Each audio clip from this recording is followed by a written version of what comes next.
ਜੀ ਸਾਰੇ ਦੋਸਤਾਂ ਨੂੰ ਜੀ ਆਇਆਂ ਨੂੰ ਲਾਇਲਪੁਰ ਯੰਗ ਹਿਸਟੋਰੀਅਨ ਕਲੱਬ ਦੇ ਹਿਸਟਰੀ ਲੈਕਚਰ ਸੀਰੀਜ਼ ਦੇ ਵਿੱਚ ਸਾਰੇ ਦੋਸਤ ਜਿਹੜੇ ਮੈਨੂੰ ਵੇਖ ਰਹੇ ਨੇ ਮੈਂ ਉਹਨਾਂ ਨੂੰ ਦਰਖਾਸਤ ਕਰਾਂਗਾ, ਰਿਕੁਐਸਟ ਕਰਾਂਗਾ, ਬੇਨਤੀ ਕਰਾਂਗਾ ਕਿ ਤੁਸੀਂ ਇਸ ਸਾਡੇ ਲਿੰਕ ਨੂੰ, ਇਸ ਵੀਡੀਓ ਨੂੰ ਸ਼ੇਅਰ ਕਰ ਦਿਓ ਔਰ ਬਾਕੀ ਦੋਸਤਾਂ ਤੱਕ ਜਿਹੜੇ ਸਾਡੇ ਦੋਸਤ ਨੇ, ਟੀਮ ਦੇ ਮੈਂਬਰ ਨੇ, ਵੈਸੇ ਦੋਸਤ ਨੇ, ਉਹਨਾਂ ਨੂੰ ਰਿਕੁਐਸਟ ਕਰਾਂਗਾ ਕਿ ਤੁਸੀਂ ਮੈਸੇਜ ਜਿਹੜਾ ਹੈ ਉਹ ਦੋਸਤਾਂ ਤੱਕ ਪਹੁੰਚਾ ਦਿਓ ਕਿ ਲੈਕਚਰ ਹੁਣ ਸ਼ੁਰੂ ਹੋਣ ਵਾਲਾ ਹੈ, ਕਿਉਂਕਿ ਅਮੂਮੀ ਤੌਰ ਤੇ ਲੈਕਚਰ ਰਾਤ ਦੇ ਟਾਈਮ ਤੇ ਹੁੰਦੇ ਨੇ ਔਰ ਅੱਜ ਦਾ ਜਿਹੜਾ ਲੈਕਚਰ ਹੈ ਉਹ ਅੱਜ ਦਿਨ ਦੇ ਟਾਈਮ ਤੇ ਅਸੀਂ ਕਰ ਰਹੇ ਹਾਂ। ਕਾਫੀ ਦਿਨ ਤੋਂ ਅਸੀਂ ਇਹਦੀ ਬਾਰ-ਬਾਰ ਦੱਸ ਰਹੇ ਸੀ ਕਿ ਦਿਨ ਦੇ ਟਾਈਮ ਤੇ ਹੋਏਗਾ ਔਰ ਹੋਪਫੁਲੀ ਸਾਰੇ ਦੋਸਤ ਅੱਜ ਅਵੇਲੇਬਲ ਨੇ ਔਰ ਆ ਵੀ ਜਾਣਗੇ। ਤੇ ਮੈਂ ਇੱਕ ਦਫਾ ਫਿਰ ਸਾਰੇ ਦੋਸਤਾਂ ਨੂੰ ਰਿਕੁਐਸਟ ਕਰ ਦਾਂਗਾ ਕਿ ਤੁਸੀਂ ਇਸ ਲਿੰਕ ਨੂੰ ਸ਼ੇਅਰ ਕਰ ਦਿਓ ਔਰ ਬਾਕੀ ਦੋਸਤਾਂ ਤੱਕ ਇਹ ਇਨਫੋਰਮੇਸ਼ਨ ਪਹੁੰਚ ਜਾਵੇ ਤਾਂ ਕਿ ਸਭ ਲੋਕ ਅੱਜ ਦੇ ਇਸ ਲੈਕਚਰ ਵਿੱਚ ਆ ਜਾਣ।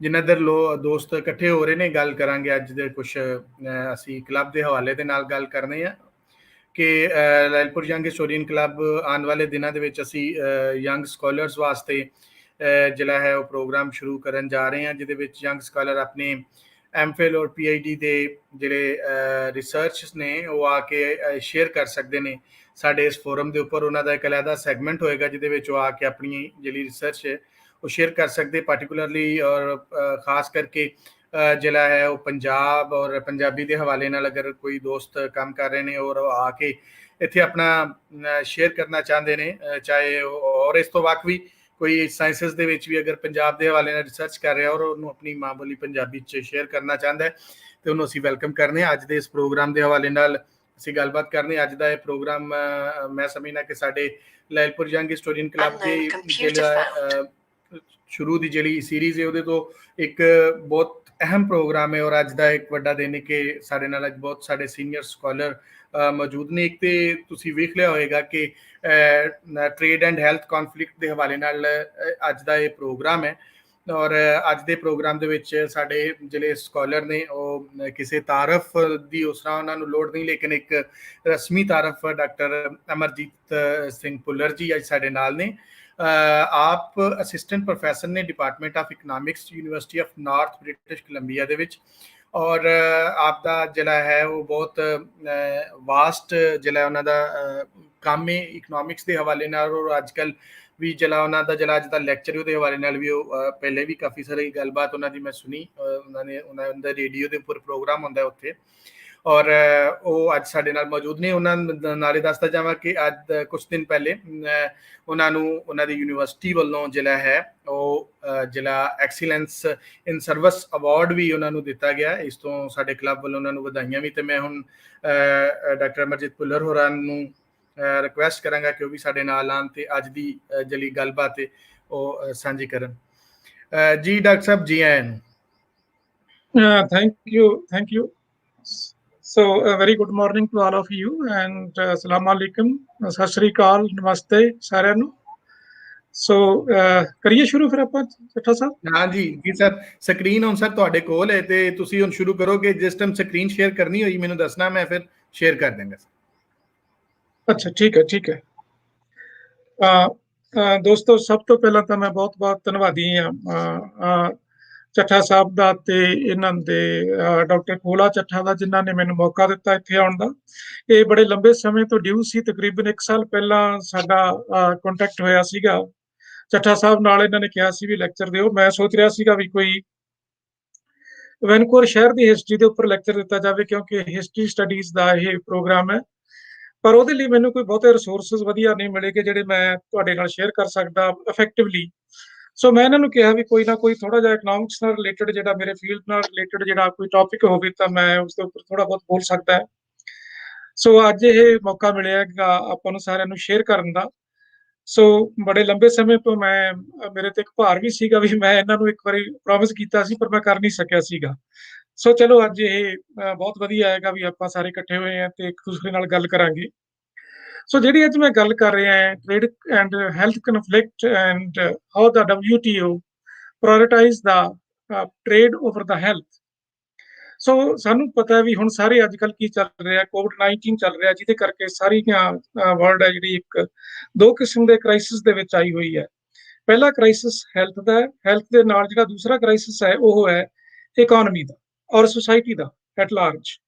ਸੋ ਇਸ ਕ੍ਰਾਈਸਿਸ ਦੇ ਵਿੱਚ ਸਾਰੀਆਂ ਜਿਹੜੀਆਂ ਧਿਰਾਂ ਹੈ, ਜਿਹਦੇ ਵਿੱਚ ਖਾਸ ਕਰਕੇ ਗਲੋਬਲ ਗਵਰਨੈਂਸ ਇੰਸਟੀਟਿਊਸ਼ਨਸ ਨੇ, ਜਿਹਦੇ ਵਿੱਚ ਪ੍ਰੋਮੀਨੈਂਟ ਵਰਲਡ ਹੈਲਥ ਆਰਗੇਨਾਈਜੇਸ਼ਨ ਹੈ ਤੇ ਵਰਲਡ ਟ੍ਰੇਡ ਆਰਗੇਨਾਈਜੇਸ਼ਨ ਹੈ, ਇਹਨਾਂ ਦੋਨਾਂ ਦਾ ਇੱਕ ਬਹੁਤ ਅਹਿਮ ਰੋਲ ਬਣ ਜਾਂਦਾ ਹੈ, ਕਿਉਂਕਿ ਵਰਲਡ ਹੈਲਥ ਆਰਗੇਨਾਈਜੇਸ਼ਨ ਨੇ ਸਾਰੀ ਚੀਜ਼ ਨੂੰ ਮੈਨੇਜ ਕਰਨਾ ਹੈ। ਕਿਸ ਤਰ੍ਹਾਂ ਕੋਵਿਡ-19 ਹੈ ਜਿਹੜਾ, ਉਸ ਨੂੰ ਸਾਰੇ ਵਰਲਡ ਨੇ ਜਿਹੜਾ ਘੇਰਿਆ ਹੋਇਆ ਹੈ, ਉਸ ਤੋਂ ਨਿਜਾਤ ਦਿਵਾਉਣੀ ਹੈ, ਕਿਸ ਤਰ੍ਹਾਂ ਕੋਆਰਡੀਨੇਟ ਕਰਨਾ ਹੈ। ਐਂਡ ਵਰਲਡ ਟ੍ਰੇਡ ਆਰਗੇਨਾਈਜੇਸ਼ਨ ਦਾ ਰੋਲ ਇਹਦੇ ਵਿੱਚ ਇਹ ਹੈ, ਕਿਉਂਕਿ ਉਹ ਜਿਹੜੀ ਵੈਕਸੀਨ ਹੈ ਜਾਂ ਹੋਰ ਮੈਡੀਸਨ ਹੈ ਕੋਈ ਵੀ, ਉਹ ਇੱਕ ਦੇਸ਼ ਤੋਂ ਦੂਸਰੇ ਦੇਸ਼ ਵੱਲ ਜਾਣੀ ਹੈ, ਉਹਦਾ ਟ੍ਰੇਡ ਹੋਣਾ ਹੈ। ਸੋ ਉਹ ਟ੍ਰੇਡ ਕਿਹੜੀਆਂ ਟਰਮਸ ਦੇ ਉੱਤੇ ਹੁੰਦਾ ਹੈਗਾ, ਉਹ ਬਹੁਤ ਇੰਪੋਰਟੈਂਟ ਹੈ। ਸੋ ਹੈਲਥ ਐਸਪੈਕਟ ਵੀ ਬਹੁਤ ਇੰਪੋਰਟੈਂਟ ਹੈ ਤੇ ਟ੍ਰੇਡ ਕਿਹੜੀਆਂ ਟਰਮਸ ਤੇ ਹੋ ਰਿਹਾ ਉਹ ਵੀ ਬਹੁਤ ਇੰਪੋਰਟੈਂਟ ਹੈ। ਪਰ ਜੇ ਅਸੀਂ ਦੇਖੀਏ ਪੁਰਾਣਾ ਜਿਹੜਾ ਸਾਡਾ ਐਕਸਪੀਰੀਅੰਸ ਹੈ, ਤਾਂ ਉਹ ਕੀ ਹੈ ਵੀ ਲਾਈਫ ਨਾਲੋਂ ਇਕੋਨਮੀ ਨੂੰ ਜ਼ਿਆਦਾ ਇੰਪੋਰਟੈਂਸ ਦਿੱਤੀ ਗਈ ਹੈ। ਜਿਸ ਤਰ੍ਹਾਂ ਵਰਲਡ ਟ੍ਰੇਡ ਆਰਗੇਨਾਈਜੇਸ਼ਨ ਦਾ ਖਾਸ ਕਰਕੇ ਜਿਸ ਤਰ੍ਹਾਂ ਦਾ ਬਿਹੇਵੀਅਰ ਰਿਹਾ ਹੈਗਾ ਪਾਸਟ ਸਮੇਂ ਦੇ ਵਿੱਚ, ਜਿਸ ਤਰ੍ਹਾਂ ਦੇ ਰੈਗੂਲੇਸ਼ਨਸ ਨੇ, ਉਹਦੇ ਵਿੱਚ ਕੀ ਹੈ ਵੀ ਮੈਡੀਸਨ ਨੂੰ ਇੱਕ ਕਮੋਡਿਟੀ ਗਿਣਿਆ ਗਿਆ, ਭਾਵੇਂ ਉਹ ਲਾਈਫ ਸੇਵਿੰਗ ਮੈਡੀਸਨ ਹੈ, ਉਹਨੂੰ ਇੱਕ ਦੂਸਰੀ ਤਰ੍ਹਾਂ ਟ੍ਰੇਡੇਬਲ ਕਮੋਡਿਟੀ ਦਾ ਦਰਜਾ ਦੇ ਕੇ ਤੇ ਉਸੇ ਤਰ੍ਹਾਂ ਹੀ ਉਹਦਾ ਟ੍ਰੇਡ ਹੁੰਦਾ, ਉਹੀ ਰੈਗੂਲੇਸ਼ਨ ਉਹਦੇ ਉੱਪਰ ਲਾਈਆਂ ਜਾਂਦੀਆਂ ਨੇ, ਥੋੜੀਆਂ ਜਿਹੀਆਂ ਵੱਖਰੀਆਂ ਨੇ। ਸੋ ਉਹਦੇ ਨਾਲ ਕੀ ਹੈ, ਪੇਟੈਂਟ ਲਾਜ਼ ਨੇ, ਉਹਨਾਂ ਨਾਲ ਰੈਗੂਲੇਸ਼ਨਸ ਨੇ, ਤੇ ਫਾਰਮਾ ਕੰਪਨੀਜ਼ ਹੈ ਜਿਹੜੀਆਂ, ਉਹ ਬਹੁਤ ਵੱਡੀਆਂ ਬੈਨੀਫੀਸ਼ੀਅਰਸ ਨੇ, ਉਹਦੀਆਂ ਬਹੁਤ ਵੱਡਾ ਉਹਨਾਂ ਨੂੰ ਇੱਕ ਲਾਭ ਹੋਇਆ। ਜੇ ਦੇਖਿਆ ਜਾਵੇ ਤਾਂ ਕਾਰਪੋਰੇਟ ਵਾਚ ਦੀ ਇੱਕ ਸਟੱਡੀ ਹੈ, ਜਿਹਦੇ ਵਿੱਚ ਉਹਨਾਂ ਨੇ ਕਿਹਾ ਹੈ ਵੀ ਇਹ ਸ਼ੋਅ ਕੀਤਾ ਹੈ ਵੀ ਫਾਰਮਾ ਕੰਪਨੀਜ਼ ਦਾ ਜਿਹੜਾ ਪ੍ਰੋਫਿਟ ਹੈ on N average 20% of the gross sales ਹੈ, ਜਦੋਂ ਕਿ ਬਾਕੀ 500 ਵੱਡੀਆਂ ਕੰਪਨੀਆਂ ਦਾ ਜਿਹੜਾ ਹੈ ਉਹ ਹੈਗਾ ਤਕਰੀਬਨ 5 ਤੋਂ 9%। ਇੱਕ ਹੋਰ ਸਟੱਡੀ ਜਿਹੜੀ ਗਵਰਨਮੈਂਟ ਆਫ ਯੂਐਸ ਨੇ ਕੀਤੀ ਹੈ, ਯੂਨਾਈਟਿਡ ਸਟੇਟਸ ਨੇ ਕੀਤੀ ਹੈ, ਉਹਦੇ ਵਿੱਚ ਵੀ ਉਹਨਾਂ ਨੇ ਕਿਹਾ ਹੈਗਾ, ਦੋਨਾਂ ਦੇ ਵਿਸਤਾਰਾਂ ਦੀ ਸਟੱਡੀ ਹੈ, ਵੀ ਫਾਰਮਾ ਕੰਪਨੀਜ਼ ਦਾ ਪ੍ਰੋਫਿਟੇਬਿਲਿਟੀ ਹੈ ਜਿਹੜੀ ਉਹ 15 ਤੋਂ 20% ਹੈ, ਤੇ ਦੂਸਰੀਆਂ ਕੰਪਨੀਆਂ ਦੀ ਜਿਹੜੀ ਪ੍ਰੋਫਿਟੇਬਿਲਿਟੀ ਹੈ ਉਹ 10 ਤੋਂ ਥੱਲੇ। ਸੋ ਜਿਹੜੀਆਂ ਫਾਰਮਾ ਕੰਪਨੀਜ਼ ਨੇ, ਜਿਹੜੀਆਂ ਰੈਗੂਲੇਸ਼ਨ ਦੇ ਅੰਡਰ ਹੈ, ਜਿਹੜੀਆਂ ਰੈਗੂਲੇਸ਼ਨ ਹੈ ਜਿਹੜੀਆਂ WTO ਦੀਆਂ, ਉਹਦੇ ਅੰਡਰ ਕਿਸ ਤਰ੍ਹਾਂ ਫੰਕਸ਼ਨ ਕਰਦੀਆਂ ਹੈ, ਉਹਨਾਂ ਦਾ ਪ੍ਰੋਫਿਟ ਨੂੰ ਫਾਲੋ ਕਰਦੀਆਂ ਨੇ, ਨਾ ਕਿ ਨੀਡ ਨੂੰ। ਨੀਡ ਦੀ ਕੋਈ ਅਹਿਮੀਅਤ ਨਹੀਂ, ਕਿਹਨੂੰ ਚਾਹੀਦਾ ਹੈ, ਕਿੰਨਾ ਚਾਹੀਦਾ ਹੈ, ਕਿਸ ਵੇਲੇ ਚਾਹੀਦਾ ਹੈ, ਜਿਹੜਾ ਖਰੀਦਣ ਵਾਲਾ ਉਹਦਾ ਸਟੇਟਸ ਕੀ ਹੈ, ਕੰਟਰੀ ਜਿੱਥੇ ਵੇਚ ਰਹੇ ਆ ਉਹਦੇ ਕੋਲ ਕੀ ਕੁਛ ਹੈ, ਇਹ ਚੀਜ਼ ਦਾ ਕੋਈ ਉਹਦੇ 'ਚ ਅਹਿਮੀਅਤ ਨਹੀਂ। ਤੇ WTO ਦੇ ਜਿਹੜੇ ਰੈਗੂਲੇਸ਼ਨਸ ਨੇ, ਇਹ ਉਸ ਨੂੰ ਐਮਪਾਵਰ ਕਰਦੇ ਨੇ ਪੇਟੈਂਟਸ ਨਾਲ, ਇੰਟੈਲੈਕਚੁਅਲ ਪ੍ਰੋਪਰਟੀ ਰਾਈਟਸ ਨਾਲ, ਤੇ ਜੇ ਕਿਸੇ ਨੇ ਹੋਰ ਯੂਜ਼ ਕਰਨਾ ਹੈ ਤਾਂ ਉਹਨੂੰ ਲਾਇਸੈਂਸ ਲੈਣਾ ਪੈਣਾ ਹੈ, ਤੇ ਔਰ ਲਾਇਸੈਂਸ ਦੇ ਉੱਪਰ ਕੀ ਹੈ, ਪੇਮੈਂਟ ਹੋਏਗੀ ਨਾਲ ਰਾਇਲਟੀ ਹੋਏਗੀ। ਤੇ ਲਾਇਸੈਂਸ ਵੀ ਕਿਹਨੂੰ ਦੇਣਾ ਹੈਗਾ, ਇਹ ਵੀ ਉਹਨਾਂ ਕੰਪਨੀਆਂ ਦੇ ਹੱਥ 'ਚ ਹੈ। ਉਹਦੇ ਵਿੱਚ ਫਿਰ ਲਾਇਸੈਂਸ ਵੀ ਡਿਪਲੋਮੇਸੀ ਵੀ ਚੱਲਦੀ ਹੈ ਵੀ ਕਿਹੜੇ ਕੰਟਰੀ ਨੂੰ ਦੇਣਾ, ਕਿਹੜੇ ਨੂੰ ਨਹੀਂ ਦੇਣਾਗਾ। ਸੋ ਇੱਕ ਬੜੇ ਵੱਡੇ ਇਹ ਸਵਾਲ ਜਿਹੜੇ ਹੈਗੇ ਸਮਾਜ ਲਈ ਤੇ ਲੋਕਾਂ ਲਈ ਤੇ ਲਾਈਫ ਲਈ ਖੜੇ ਕਰ ਰਹੇ ਨੇ ਇਹ। ਸੋ ਇਹਦੀ ਸਪੋਰਟ ਕੀ ਹੈ, ਜਿਹੜੀ ਯੂਐਸ ਤੇ ਯੂਰਪੀਅਨ ਯੂਨੀਅਨ ਹੈ ਜਿਹੜੀ, ਇਹ ਬਹੁਤ ਵੱਡੀ ਸਪੋਰਟਰ ਹੈ ਇਸ ਚੀਜ਼ ਦੀ, ਆਪਣੇ ਦੀ ਇਹਨਾਂ ਕੰਪਨੀਆਂ ਦੀ। ਸੋ ਹੁਣ ਜਿਵੇਂ ਪ੍ਰੈਜ਼ੀਡੈਂਟ ਬਾਈਡਨ ਨੇ ਕੱਲ ਪ੍ਰੋਮਿਸ ਕੀਤਾ ਹੈ, ਬੁੱਧਵਾਰ ਨੂੰ ਪ੍ਰੋਮਿਸ ਕੀਤਾ ਹੈ ਵੀ ਅਸੀਂ ਸਪੋਰਟ ਕਰਾਂਗੇ ਇੰਟੈਲੈਕਚੁਅਲ ਪ੍ਰੋਪਰਟੀ ਰਾਈਟਸ ਵੇਵਰ ਦੀ ਵੈਕਸੀਨ ਦੇ ਉੱਪਰ, ਤਾਂ ਕਿ ਵੈਕਸੀਨ ਹੈ ਜਿਹੜੀ ਵੱਡੇ ਪੱਧਰ ਤੇ ਬਣਾਈ ਜਾ ਸਕੇ ਤੇ ਸਾਰੇ ਲੋਕ ਵੈਕਸੀਨੇਟ ਹੋ ਜਾਣ। ਤਾਂ ਅੱਜ ਜਰਮਨੀ ਨੇ ਉਹ ਪ੍ਰਪੋਜ਼ਲ ਇਮੀਡੀਏਟਲੀ ਰਿਜੈਕਟ ਕਰਤੀ। ਜਰਮਨੀ ਬਹੁਤ ਤੇਜ਼ੀ ਨਾਲ ਬੋਲਿਆ ਉਹਦੇ ਖਿਲਾਫ, ਕਿਉਂਕਿ ਜਰਮਨ ਕੰਪਨੀਜ਼ ਨੇ ਵੀ ਵੈਕਸੀਨ ਵੇਚਣੀ ਹੈ। ਯੂਰਪੀਅਨ ਯੂਨੀਅਨ ਨੇ ਵੀ ਕਿਹਾ ਵੀ ਅਸੀਂ ਇਸ ਨੂੰ ਸਪੋਰਟ ਨਹੀਂ ਕਰਾਂਗੇ, ਤੇ ਬਹੁਤ ਸਾਰੀਆਂ ਕੰਪਨੀਆਂ ਨੇ ਵੀ ਇਹਦੇ ਅਗੇਂਸਟ ਅੱਜ ਪਿਛਲੇ 2 ਦਿਨਾਂ ਦੇ ਵਿੱਚ ਬਹੁਤ ਰੌਲਾ ਪਾਇਆ ਹੋਇਆ, ਖਾਸ ਕਰਕੇ ਵੈਸਟਰਨ ਮੀਡੀਆ ਦੇ ਵਿੱਚ। ਇੱਕ ਇਹ ਦੂਸਰਾ ਇਹਦਾ ਚੱਲ ਇਹ ਹੈ ਵੀ ਇਹ ਵੀ ਰੈਗੂਲੇਸ਼ਨਸ ਵੀ ਨੇ। ਇੱਕ ਜਿਹੜਾ ਮਾਰਕੀਟ ਸਟਰਕਚਰ ਹੈ ਇਹਦਾ ਓਲੀਗੋਪੋਲਿਸਟਿਕ ਹੈ, ਥੋੜੀਆਂ ਜਿਹੀਆਂ ਫਰਮਾਂ ਨੇ, ਤੇ ਕਈ ਵਾਰ ਕੀ ਹੈ ਜਿਹੜਾ ਪ੍ਰੋਡਕਟ ਹੈ ਮੋਨੋਪੋਲੀ ਹੋ ਜਾਂਦਾ ਹੈ। ਦੇਖੋ ਹੁਣ 3 ਜਾਂ 4 ਵੈਕਸੀਨ ਕੰਪਨੀਜ਼ ਨੇ ਜਿਹੜੀਆਂ ਵੈਕਸੀਨ ਬਣਾ ਰਹੀਆਂ ਨੇ ਕੋਵਿਡ-19 ਦੀ। ਸੋ ਉਸ ਕਰਕੇ ਉਹਦਾ ਵੀ ਇੱਕ ਬੜਾ ਵੱਡਾ ਇਸ਼ੂ ਹੈ ਵੀ 3-4 ਕੰਪਨੀਆਂ ਨੇ ਉਹ ਕਾਰਟੇਲ ਬਣਾ ਲੈਂਦੀਆਂ ਨੇ, ਤੇ ਕਾਰਟੇਲਾਈਜ਼ਡ ਓਲੀਗੋਪੋਲੀ ਹੁੰਦੀ ਹੈ ਉਹ, ਤੇ ਉਹਦੇ ਨਾਲ ਕੀ ਹੈ ਵੀ ਕਿਸੇ ਕਿਸਮ ਦੀ ਪ੍ਰਾਈਸ ਹੈ ਜਿਹੜਾ ਉਹਦੇ ਉੱਪਰ ਚੈੱਕ ਨਹੀਂ ਕੀਤਾ ਜਾ ਸਕਦਾ ਹੈਗਾ। ਇਹ ਬੜੀ ਵੱਡੀ ਇਸ਼ੂ ਹੈ। ਇੱਕ ਪ੍ਰੋਡਕਟ ਲਈ ਇਹਦੀ ਸਟੱਡੀ ਆਈ ਹੈ ਵੀ 71% profit C out of sales of 100 rupees. 71 was the profitability for one product. I am talking about, not about all the for the company. Then ਇਸ ਜਿਹੜਾ ਖਾਸ ਕਰਕੇ ਜਿਹੜੀ ਕਮੋਡਿਟੀ ਹੈ, ਜਿਹੜੀ ਮੈਡੀਸਨ ਹੈ ਜਾਂ ਲਾਈਫ ਸੇਵਿੰਗ ਡਰੱਗਸ ਨੇ, ਇਹਨਾਂ ਦੀ ਨੇਚਰ ਕੀ ਹੈ, ਇਹ ਨੈਸੈਸਿਟੀਜ਼ ਆਫ ਲਾਈਫ ਨੇ, ਇਹਦਾ ਪ੍ਰਾਈਸ ਨਾਲ ਕੋਈ ਲਿੰਕ ਨਹੀਂ। ਜਿਹਨੂੰ ਇਕੋਨੋਮਿਸਟ ਕਹਿੰਦੇ ਨੇ ਵੀ ਡਿਮਾਂਡ ਹੈ ਇਹਦੀ ਇਨਇਲਾਸਟਿਕ ਹੈ। ਜਿਹੜਾ ਬਿਮਾਰ ਹੋ ਜਾਂਦਾ ਹੈ ਉਹਨੇ ਦਵਾਈ ਲੈਣੀ ਹੈ, ਉਹਨੂੰ ਉਹਦੇ ਲਈ ਕੋਈ ਚਾਰਾ ਨਹੀਂਗਾ, ਪ੍ਰਾਈਸ ਜਿੰਨਾ ਮਰਜ਼ੀ ਹੋਵੇ। ਸੋ ਜਦੋਂ ਵੀ ਇਹ ਪ੍ਰਾਈਸ ਵਧਾਉਂਦੇ ਨੇ ਤਾਂ ਡਿਮਾਂਡ ਦੇ ਉੱਪਰ ਅਸਰ ਤਾਂ ਪੈਂਦਾ ਹੈ, ਪਰ ਬਹੁਤਾ ਜ਼ਿਆਦਾ ਅਸਰ ਨਹੀਂ ਪੈਂਦਾ, ਬਹੁਤ ਥੋੜਾ ਅਸਰ ਪੈਂਦਾ, ਜਿਸ ਕਰਕੇ ਕੀ ਹੈ ਕਿ ਪ੍ਰਾਈਸ ਇਨਕਰੀਜ਼ ਕਰਨਾ ਇਹਨਾਂ ਨੂੰ ਬਹੁਤ ਸੌਖਾ ਹੈ। ਇਸ ਦੇ ਨਾਲ ਹੀ ਲੌਬਿੰਗ, ਇਹ ਜਿਹੜੀਆਂ ਫਾਰਮਾ ਕੰਪਨੀਜ਼ ਨੇ ਬਹੁਤ ਵੱਡੀ ਲੌਬਿੰਗ ਕਰਦੀਆਂ ਨੇ। ਇਸ ਵੇਲੇ ਇਹਨਾਂ ਦੇ ਸਾਰੀਆਂ ਫਾਰਮਾ ਕੰਪਨੀਆਂ ਦਾ ਜੋ ਅੰਕੜਾ ਆ ਰਿਹਾ ਹੈ, ਇਹਨਾਂ ਕੋਲੇ ਤਕਰੀਬਨ 1450 ਲੌਬੀਇਸਟ ਨੇ। 1450 ਲੌਬੀਇਸਟ ਉਹ ਨੇ ਜਿਹੜੇ ਗਵਰਨਮੈਂਟ ਦੇ ਹੈਲਥ ਡਿਪਾਰਟਮੈਂਟ ਤੋਂ ਰਿਟਾਇਰ ਹੋਏ ਨੇ, ਜਿਹੜੇ ਇਨਸ ਐਂਡ ਆਊਟਸ ਆ ਜਿਹੜੇ ਗਵਰਨਮੈਂਟ ਦੇ, ਉਹ ਜਾਣਦੇ ਨੇ ਕਿਸ ਤਰ੍ਹਾਂ ਗਵਰਨਮੈਂਟ ਡਿਪਾਰਟਮੈਂਟ ਫੰਕਸ਼ਨ ਕਰਦੇ ਨੇ, ਉਹਨਾਂ ਦੇ ਅੰਦਰਲੇ ਸੀਕ੍ਰੇਟ ਕੀ ਨੇ, ਜਿਨ੍ਹਾਂ ਨੇ ਮੈਡੀਸਿਨ ਖਰੀਦਣੀ ਹੈ ਉਹ ਕਿਸ ਤਰ੍ਹਾਂ ਨੇ, ਜਿਨ੍ਹਾਂ ਨੇ WTO ਨਾਲ ਡੀਲ ਕਰਨਾ ਹੈ ਉਹ ਅੰਦਰ ਕੀ ਕਰ ਰਹੇ ਨੇ। ਉਹਨਾਂ ਕੋਲ ਕਾਫੀ ਹੱਦ ਤੱਕ ਇਹ ਸੀਕ੍ਰੇਟ ਹੁੰਦੇ ਨੇ, ਤੇ ਜਿਹਦੇ ਨਾਲ ਕੀ ਨੇ ਉਹ ਸਾਰੀਆਂ ਮਾਰਕੀਟ ਦੇ ਵਿੱਚ ਜਿਹੜੀਆਂ ਮੈਨੀਪੂਲੇਸ਼ਨਸ ਨੇ ਉਹ ਕਾਫੀ ਹੱਦ ਤੱਕ ਕਰਦੇ ਨੇ। ਸੋ ਜੇ ਦੇਖਿਆ ਜਾਵੇ ਤਾਂ ਜਿਹੜੀ ਵੀ ਮੈਡੀਸਨ ਹੈ ਉਹ ਇਹ ਨਹੀਂ ਵੀ ਇਹ ਸਾਰੀਆਂ ਕੰਪਨੀਆਂ ਦੀ ਰਿਸਰਚ ਦੇ ਉੱਪਰ ਬੇਸਡ ਹੈ। ਜਿਹੜੀ ਬੇਸਿਕ ਰਿਸਰਚ ਹੈ ਉਹ ਤਾਂ ਪਬਲਿਕਲੀ ਫੰਡਡ ਹੈ। ਸੋ ਇਹ ਬੇਸਿਕ ਰਿਸਰਚ ਨੂੰ ਯੂਜ਼ ਕਰਕੇ ਤੇ ਆਪਣੀ ਇੱਕ ਮੈਡੀਸਨ ਹੈ ਜਿਹੜੀ ਇੱਕ ਪ੍ਰੋਡਕਟ, ਫਾਈਨਲ ਪ੍ਰੋਡਕਟ ਹੈ ਜਿਹਦੀ ਯੂਟਿਲਿਟੀ ਹੈ ਆਮ ਇੱਕ ਬਿਮਾਰ ਬੰਦੇ ਲਈ, ਉਹ ਇਹ ਪ੍ਰੋਡਿਊਸ ਕਰਦੇ ਨੇ। ਤੇ ਉਸ ਜਦੋਂ ਇਹ ਪ੍ਰੋਡਿਊਸ ਕਰਦੇ ਨੇ ਤਾਂ ਬੇਸਿਕ ਰਿਸਰਚ ਜਿਹਦੇ ਉੱਪਰ ਪਬਲਿਕ ਮਨੀ ਯੂਜ਼ ਹੋਇਆ, ਜਿਹਦੇ ਉੱਤੇ ਪਬਲਿਕ ਫੰਡਿੰਗ ਹੋਈ ਹੈ ਯੂਨੀਵਰਸਿਟੀਜ਼ ਦੇ ਵਿੱਚ, ਸਰਕਾਰੀ ਰਿਸਰਚ ਇੰਸਟੀਚਿਊਟ ਦੇ ਵਿੱਚ ਵਰਲਡ ਵਾਈਡ ਰਿਸਰਚ ਹੋਈ ਹੈ, ਉਹਨੂੰ ਇਹ ਯੂਜ਼ ਕਰਕੇ ਤੇ ਆਪਣੀ ਮੈਡੀਸਨ ਬਣਾਉਂਦੇ ਨੇ। ਪਰ ਪ੍ਰੋਫਿਟੇਬਿਲਿਟੀ ਵੇਲੇ ਇੱਕ IPR ਇਹਨਾਂ ਨੂੰ ਦਿੱਤਾ ਜਾਂਦਾ ਹੈ, ਜਿਹਦੇ ਵਿੱਚ ਇਹ ਕੋਈ ਕੰਸੀਡਰ ਨਹੀਂ ਕੀਤਾ ਜਾਂਦਾ ਕਿ ਬੇਸਿਕ ਰਿਸਰਚ ਇਹਨਾਂ ਨੇ ਕਿੱਥੋਂ ਲਈ, ਕਿੰਨੀ ਲਈ, ਉਹਦੇ ਉੱਪਰ ਕਿੰਨਾ ਖਰਚ ਹੋਇਆ ਸੀ ਤੇ ਉਹ ਖਰਚ ਕਿਹਨੇ ਕੀਤਾ ਸੀ। ਇਸ ਚੀਜ਼ ਨੂੰ ਅੱਖੋਂ ਪਰੋਖੇ ਕਰਕੇ ਇਹਨਾਂ ਨੂੰ ਇੱਕ ਲਾਇਸੈਂਸ ਮਿਲ ਜਾਂਦਾ ਹੈ, ਇੱਕ ਇੰਟੈਲੈਕਚੁਅਲ ਪ੍ਰਾਪਰਟੀ ਰਾਈਟ ਮਿਲ ਜਾਂਦਾ ਹੈ, ਜਿਹਦੇ ਕਰਕੇ ਇਹ ਆਪਣੀ ਜਿਹੜੀ ਪ੍ਰੋਫਿਟੇਬਿਲਿਟੀ ਹੈ, ਸੋ ਪ੍ਰੋਫਿਟ ਓਵਰ ਪੀਪਲ ਜਿਹੜਾ ਮਾਟੋ ਹੈ, ਉਸ ਨੂੰ ਇਹ ਵਰਤਦੇ। ਸੋ ਜਦੋਂ ਇਹ ਵਰਤਦੇ ਨੇ ਤਾਂ ਉਹਦੇ ਲਈ ਬੜੀਆਂ ਵੱਡੀਆਂ ਪ੍ਰੋਬਲਮਸ ਆਉਂਦੀਆਂ ਨੇ।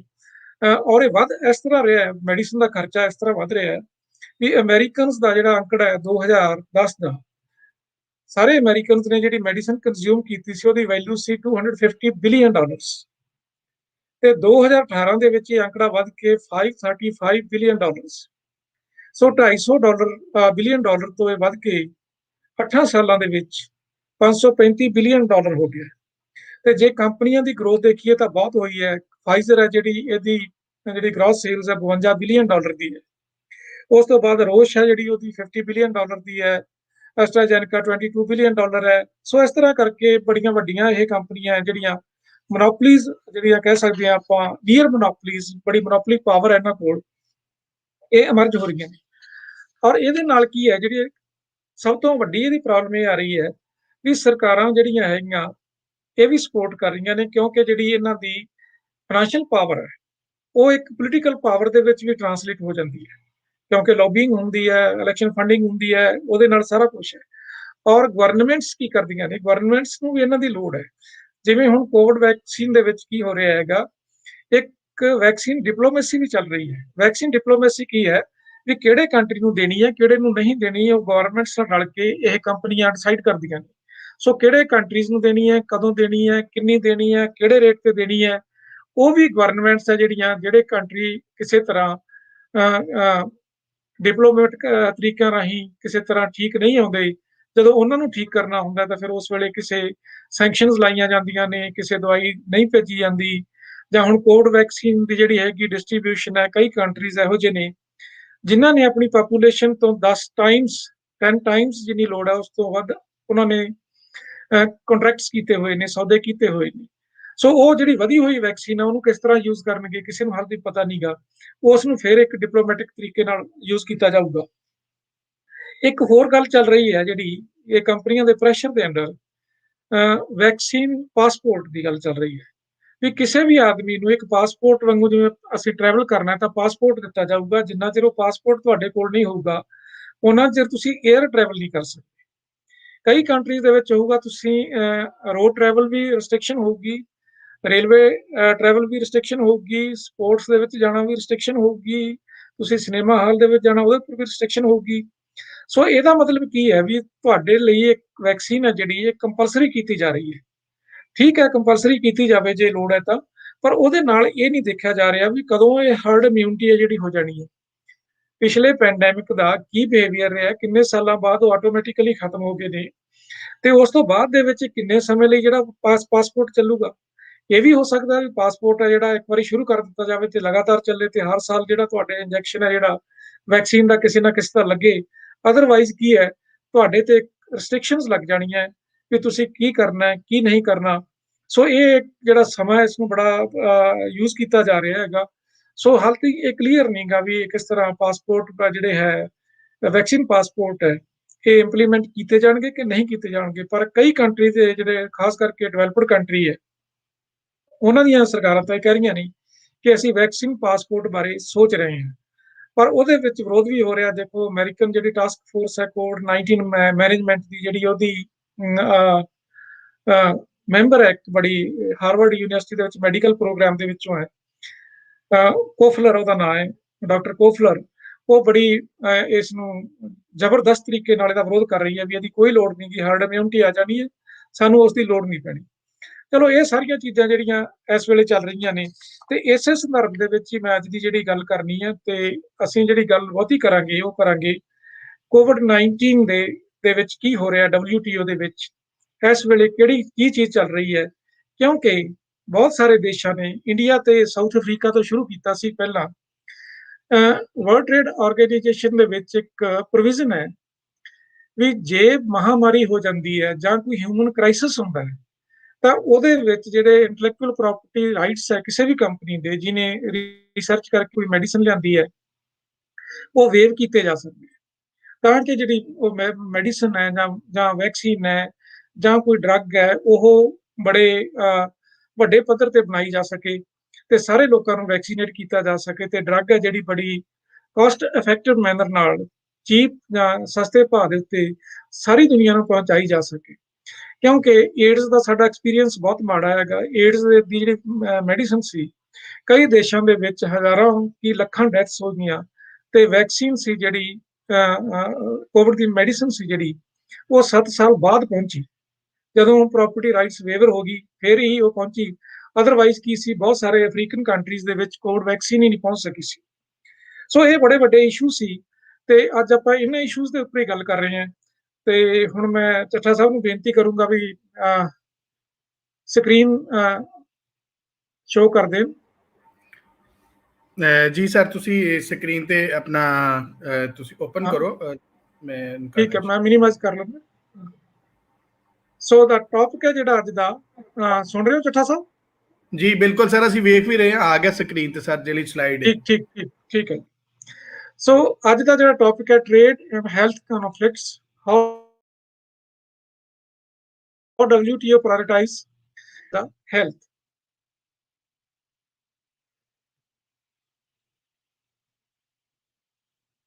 ਸੋ ਜਿਹੜੇ ਵਰਲਡ ਟ੍ਰੇਡ ਆਰਗੇਨਾਈਜੇਸ਼ਨ ਦੇ ਨਵੇਂ ਅਪੁਆਇੰਟ ਹੋਏ ਨੇ ਡਾਇਰੈਕਟਰ ਜਨਰਲ, ਜਿਨ੍ਹਾਂ ਦਾ ਨਾਮ ਨਗੋਜ਼ੀ ਓਕੋਂਜ਼ੋ-ਇਵੀਲਾ ਹੈ, ਇਹਨਾਂ ਨੇ ਕੀ ਹੈ 9 ਮਾਰਚ 2021 ਨੂੰ ਇੱਕ ਬਿਆਨ ਦਿੱਤਾ ਸੀ, ਜਿਹਦੇ ਵਿੱਚ ਇਹਨਾਂ ਨੇ ਕਿਹਾ ਸੀਗਾ ਵੀ ਵੈਕਸੀਨ ਮੈਨੂਫੈਕਚਰ ਜਿਹੜੇ ਹੈਗੇ ਨੇ, ਉਹਨਾਂ ਨੂੰ ਸਾਨੂੰ ਅਸਿਸਟੈਂਸ ਚਾਹੀਦੀ ਹੈ, ਤਾਂ ਕਿ ਅਸੀਂ ਜਿਹੜੀ ਸਾਰੀ ਦੁਨੀਆ ਨੂੰ ਵੈਕਸੀਨੇਟ ਕਰ ਸਕੀਏ, ਖਾਸ ਕਰਕੇ ਡਿਵੈਲਪਿੰਗ ਕੰਟਰੀ ਨੂੰ ਅਸੀਂ ਸਪਲਾਈ ਵਧਾ ਸਕੀਏ, ਤੇ ਉਹ ਆਪਣੀ ਆਪ ਵੀ ਪੈਦਾ ਕਰ ਸਕਣ। ਸਾਨੂੰ ਇਹ ਇੱਕ ਮੌਕਾ ਹੈ ਜਿਹੜਾ ਵੈਕਸੀਨ ਕੰਪਨੀਜ਼ ਨੇ ਜਾਂ ਜਿਹੜੀਆਂ ਫਾਰਮਾਸਿਊਟੀਕਲ ਕੰਪਨੀਜ਼ ਨੇ, ਇਹ ਦੁਨੀਆ ਦੀ ਹੈਲਪ ਕਰ ਸਕਦੀਆਂ ਨੇ। ਤੇ ਜਿਹੜੇ ਇਹ ਨਗੋਜ਼ੀ ਨੇ, ਜਿਹੜੇ ਡਾਇਰੈਕਟਰ ਜਨਰਲ ਨੇ ਵਰਲਡ ਟ੍ਰੇਡ ਆਰਗੇਨਾਈਜੇਸ਼ਨ ਦੇ, ਇਹ ਪੁਰਾਣੇ ਚੇਅਰਪਰਸਨ ਨੇ ਵੈਕਸੀਨ ਅਲਾਇੰਸ, ਗਾਵੀ ਜੀ ਦਾ ਨਾਮ। ਗਾਵੀ ਨੇ ਵਰਲਡ ਦੇ ਵਿੱਚ ਬਹੁਤ ਅੱਛਾ ਕੰਮ ਕੀਤਾ ਹੈ। 760 ਮਿਲੀਅਨ ਜਿਹੜੇ ਬੱਚੇ ਆ, ਉਹਨਾਂ ਨੂੰ ਇਹਨਾਂ ਨੇ ਵੈਕਸੀਨੇਟ ਕੀਤਾ ਹੈਗਾ ਬਿਮਾਰੀਆਂ ਲਈ, ਤੇ ਬੜਾ ਇਹਨਾਂ ਨੇ ਗਰੀਬ ਦੇਸ਼ਾਂ ਦੇ ਵਿੱਚ ਇਹ ਕੰਮ ਕੀਤਾ ਹੈਗਾ। ਪਰ ਜਿਹੜੀ ਇਹ ਗੱਲ ਕਹਿ ਰਹੇ ਨੇ ਡਾਇਰੈਕਟਰ ਜਨਰਲ, ਤੇ ਜਿਹੜਾ ਕੁਝ ਵਰਲਡ ਟ੍ਰੇਡ ਆਰਗੇਨਾਈਜੇਸ਼ਨ ਦੇ ਵਿੱਚ ਹੋ ਰਿਹਾ ਹੈ, ਉਹ ਇੱਕ ਦੂਜੇ ਨਾਲ ਮੈਚ ਨਹੀਂ ਕਰਦਾ। ਸੋ ਮੈਂ ਇਸ ਦੇ ਉੱਪਰ ਤੁਹਾਨੂੰ ਥੋੜਾ ਜਿਹਾ ਦੱਸਣਾ ਚਾਹੁੰਦਾ। ਤੁਸੀਂ ਦੇਖੋ ਵੀ ਇਹ ਜਿਹੜਾ ਇਸ਼ੂ ਹੈ, ਇਹ ਇੰਡੀਆ ਤੇ ਸਾਊਥ ਅਫਰੀਕਾ ਨੇ ਸ਼ੁਰੂ ਕੀਤਾ ਸੀ। ਅਕਤੂਬਰ 2020 ਦੇ ਵਿੱਚ ਇੰਡੀਆ ਤੇ ਸਾਊਥ ਅਫਰੀਕਾ ਨੇ ਇੱਕ ਰਿਕੁਐਸਟ ਕੀਤੀ ਸੀ ਵਰਲਡ ਟ੍ਰੇਡ ਆਰਗੇਨਾਈਜੇਸ਼ਨ ਦੇ ਵਿੱਚ, ਕਿ ਸਾਨੂੰ ਜਿਹੜਾ IPR ਵੇਵਰ ਕਹਿੰਦੇ ਨੇ ਇਹਨੂੰ, ਪ੍ਰੋਵੀਜ਼ਨ ਹੈ IPR ਵੇਵਰ ਦਿੱਤੀ ਜਾਵੇ ਕੋਵਿਡ ਵੈਕਸੀਨ ਲਈ, ਤੇ ਬਾਕੀ ਜਿਹੜੇ ਕੋਵਿਡ ਨੂੰ ਟੈਕਲ ਕਰਨ ਲਈ ਪ੍ਰੋਡਕਟਸ ਨੇ, ਸਾਰਿਆਂ ਦੇ ਉੱਪਰ WTO ਦੇ ਵਿੱਚ ਇਹ ਮਤਾ ਲਿਆਂਦਾ ਜਾਵੇ ਤੇ ਇਸ ਮਤੇ ਨੂੰ ਪਾਸ ਕੀਤਾ ਜਾਵੇ ਤਾਂ ਕਿ ਜਿਹੜੀ ਹੈ ਕੋਈ ਵੀ ਕੰਟਰੀ ਹੈ ਜਿਹੜਾ ਉਹ ਵੈਕਸੀਨ ਦੀ ਟੈਕਨੋਲੋਜੀ ਲੈ ਸਕੇ ਇਹਨਾਂ ਕੰਪਨੀਆਂ ਤੋਂ, ਤੇ ਇਹਨਾਂ ਕੰਪਨੀਆਂ ਨੂੰ ਕਿਸੇ ਨਾ ਕਿਸੇ ਤਰ੍ਹਾਂ ਜਿੰਨਾ ਇਹਨਾਂ ਨੇ ਖਰਚ ਕੀਤਾ ਆਪਣੀ ਰਿਸਰਚ ਦੇ ਉੱਪਰ ਉਸ ਲਈ ਕੰਪਨਸੇਟ ਕੀਤਾ ਜਾਵੇ।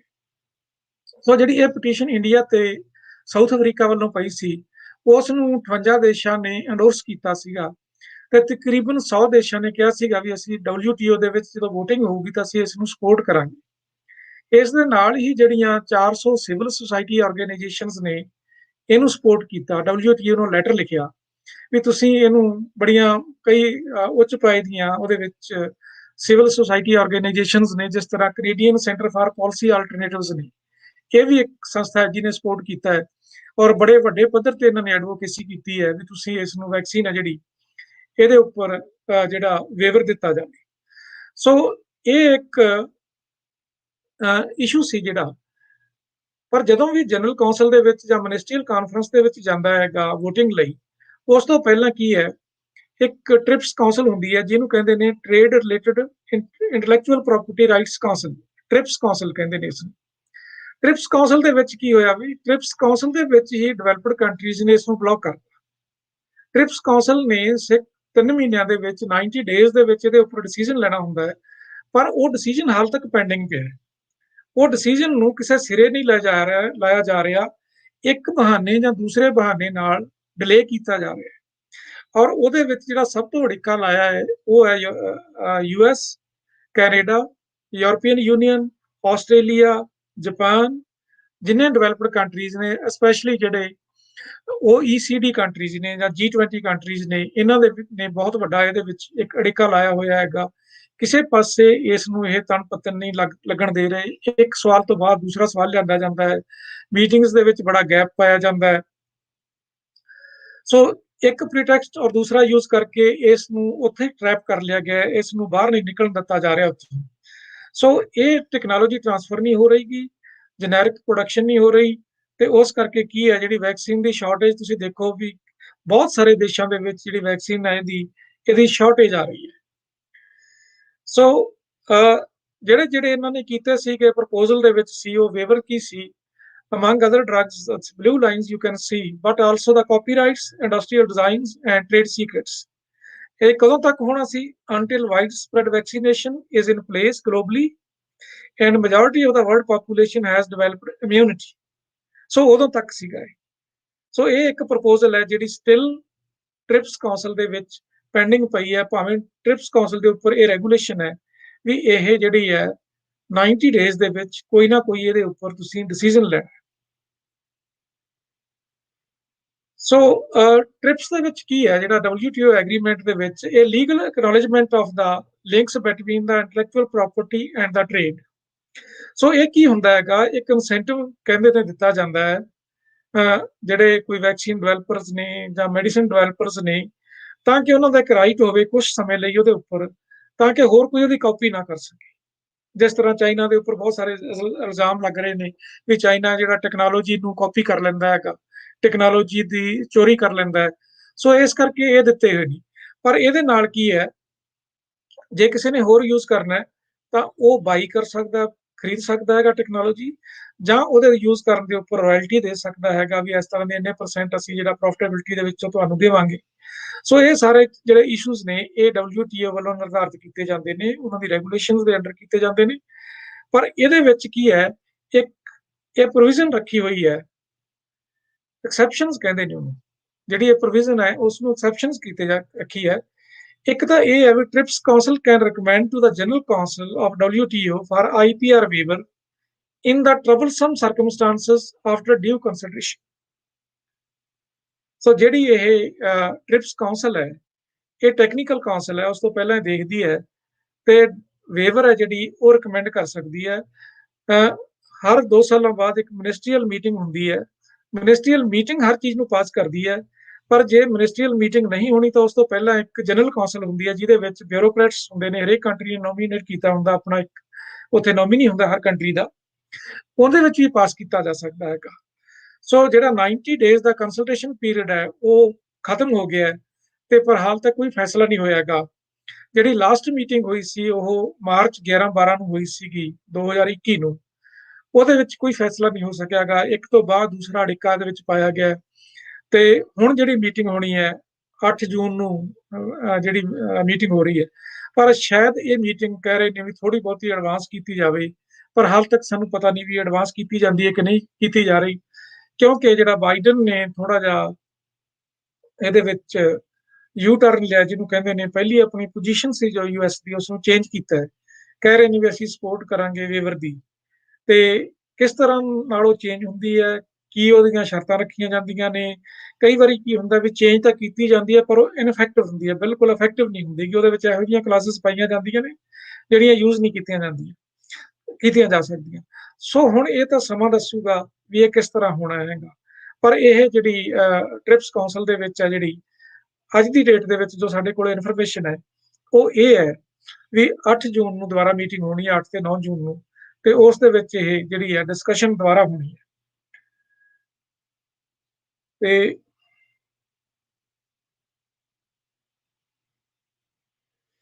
ਸੋ ਕੌਣ ਲੋਕ ਨੇ ਜਿਹੜੇ ਇਹਨੂੰ ਅਬਸਟਰੈਕਟ ਕਰ ਰਹੇ ਨੇ ਵੇਵਰ ਨੂੰ?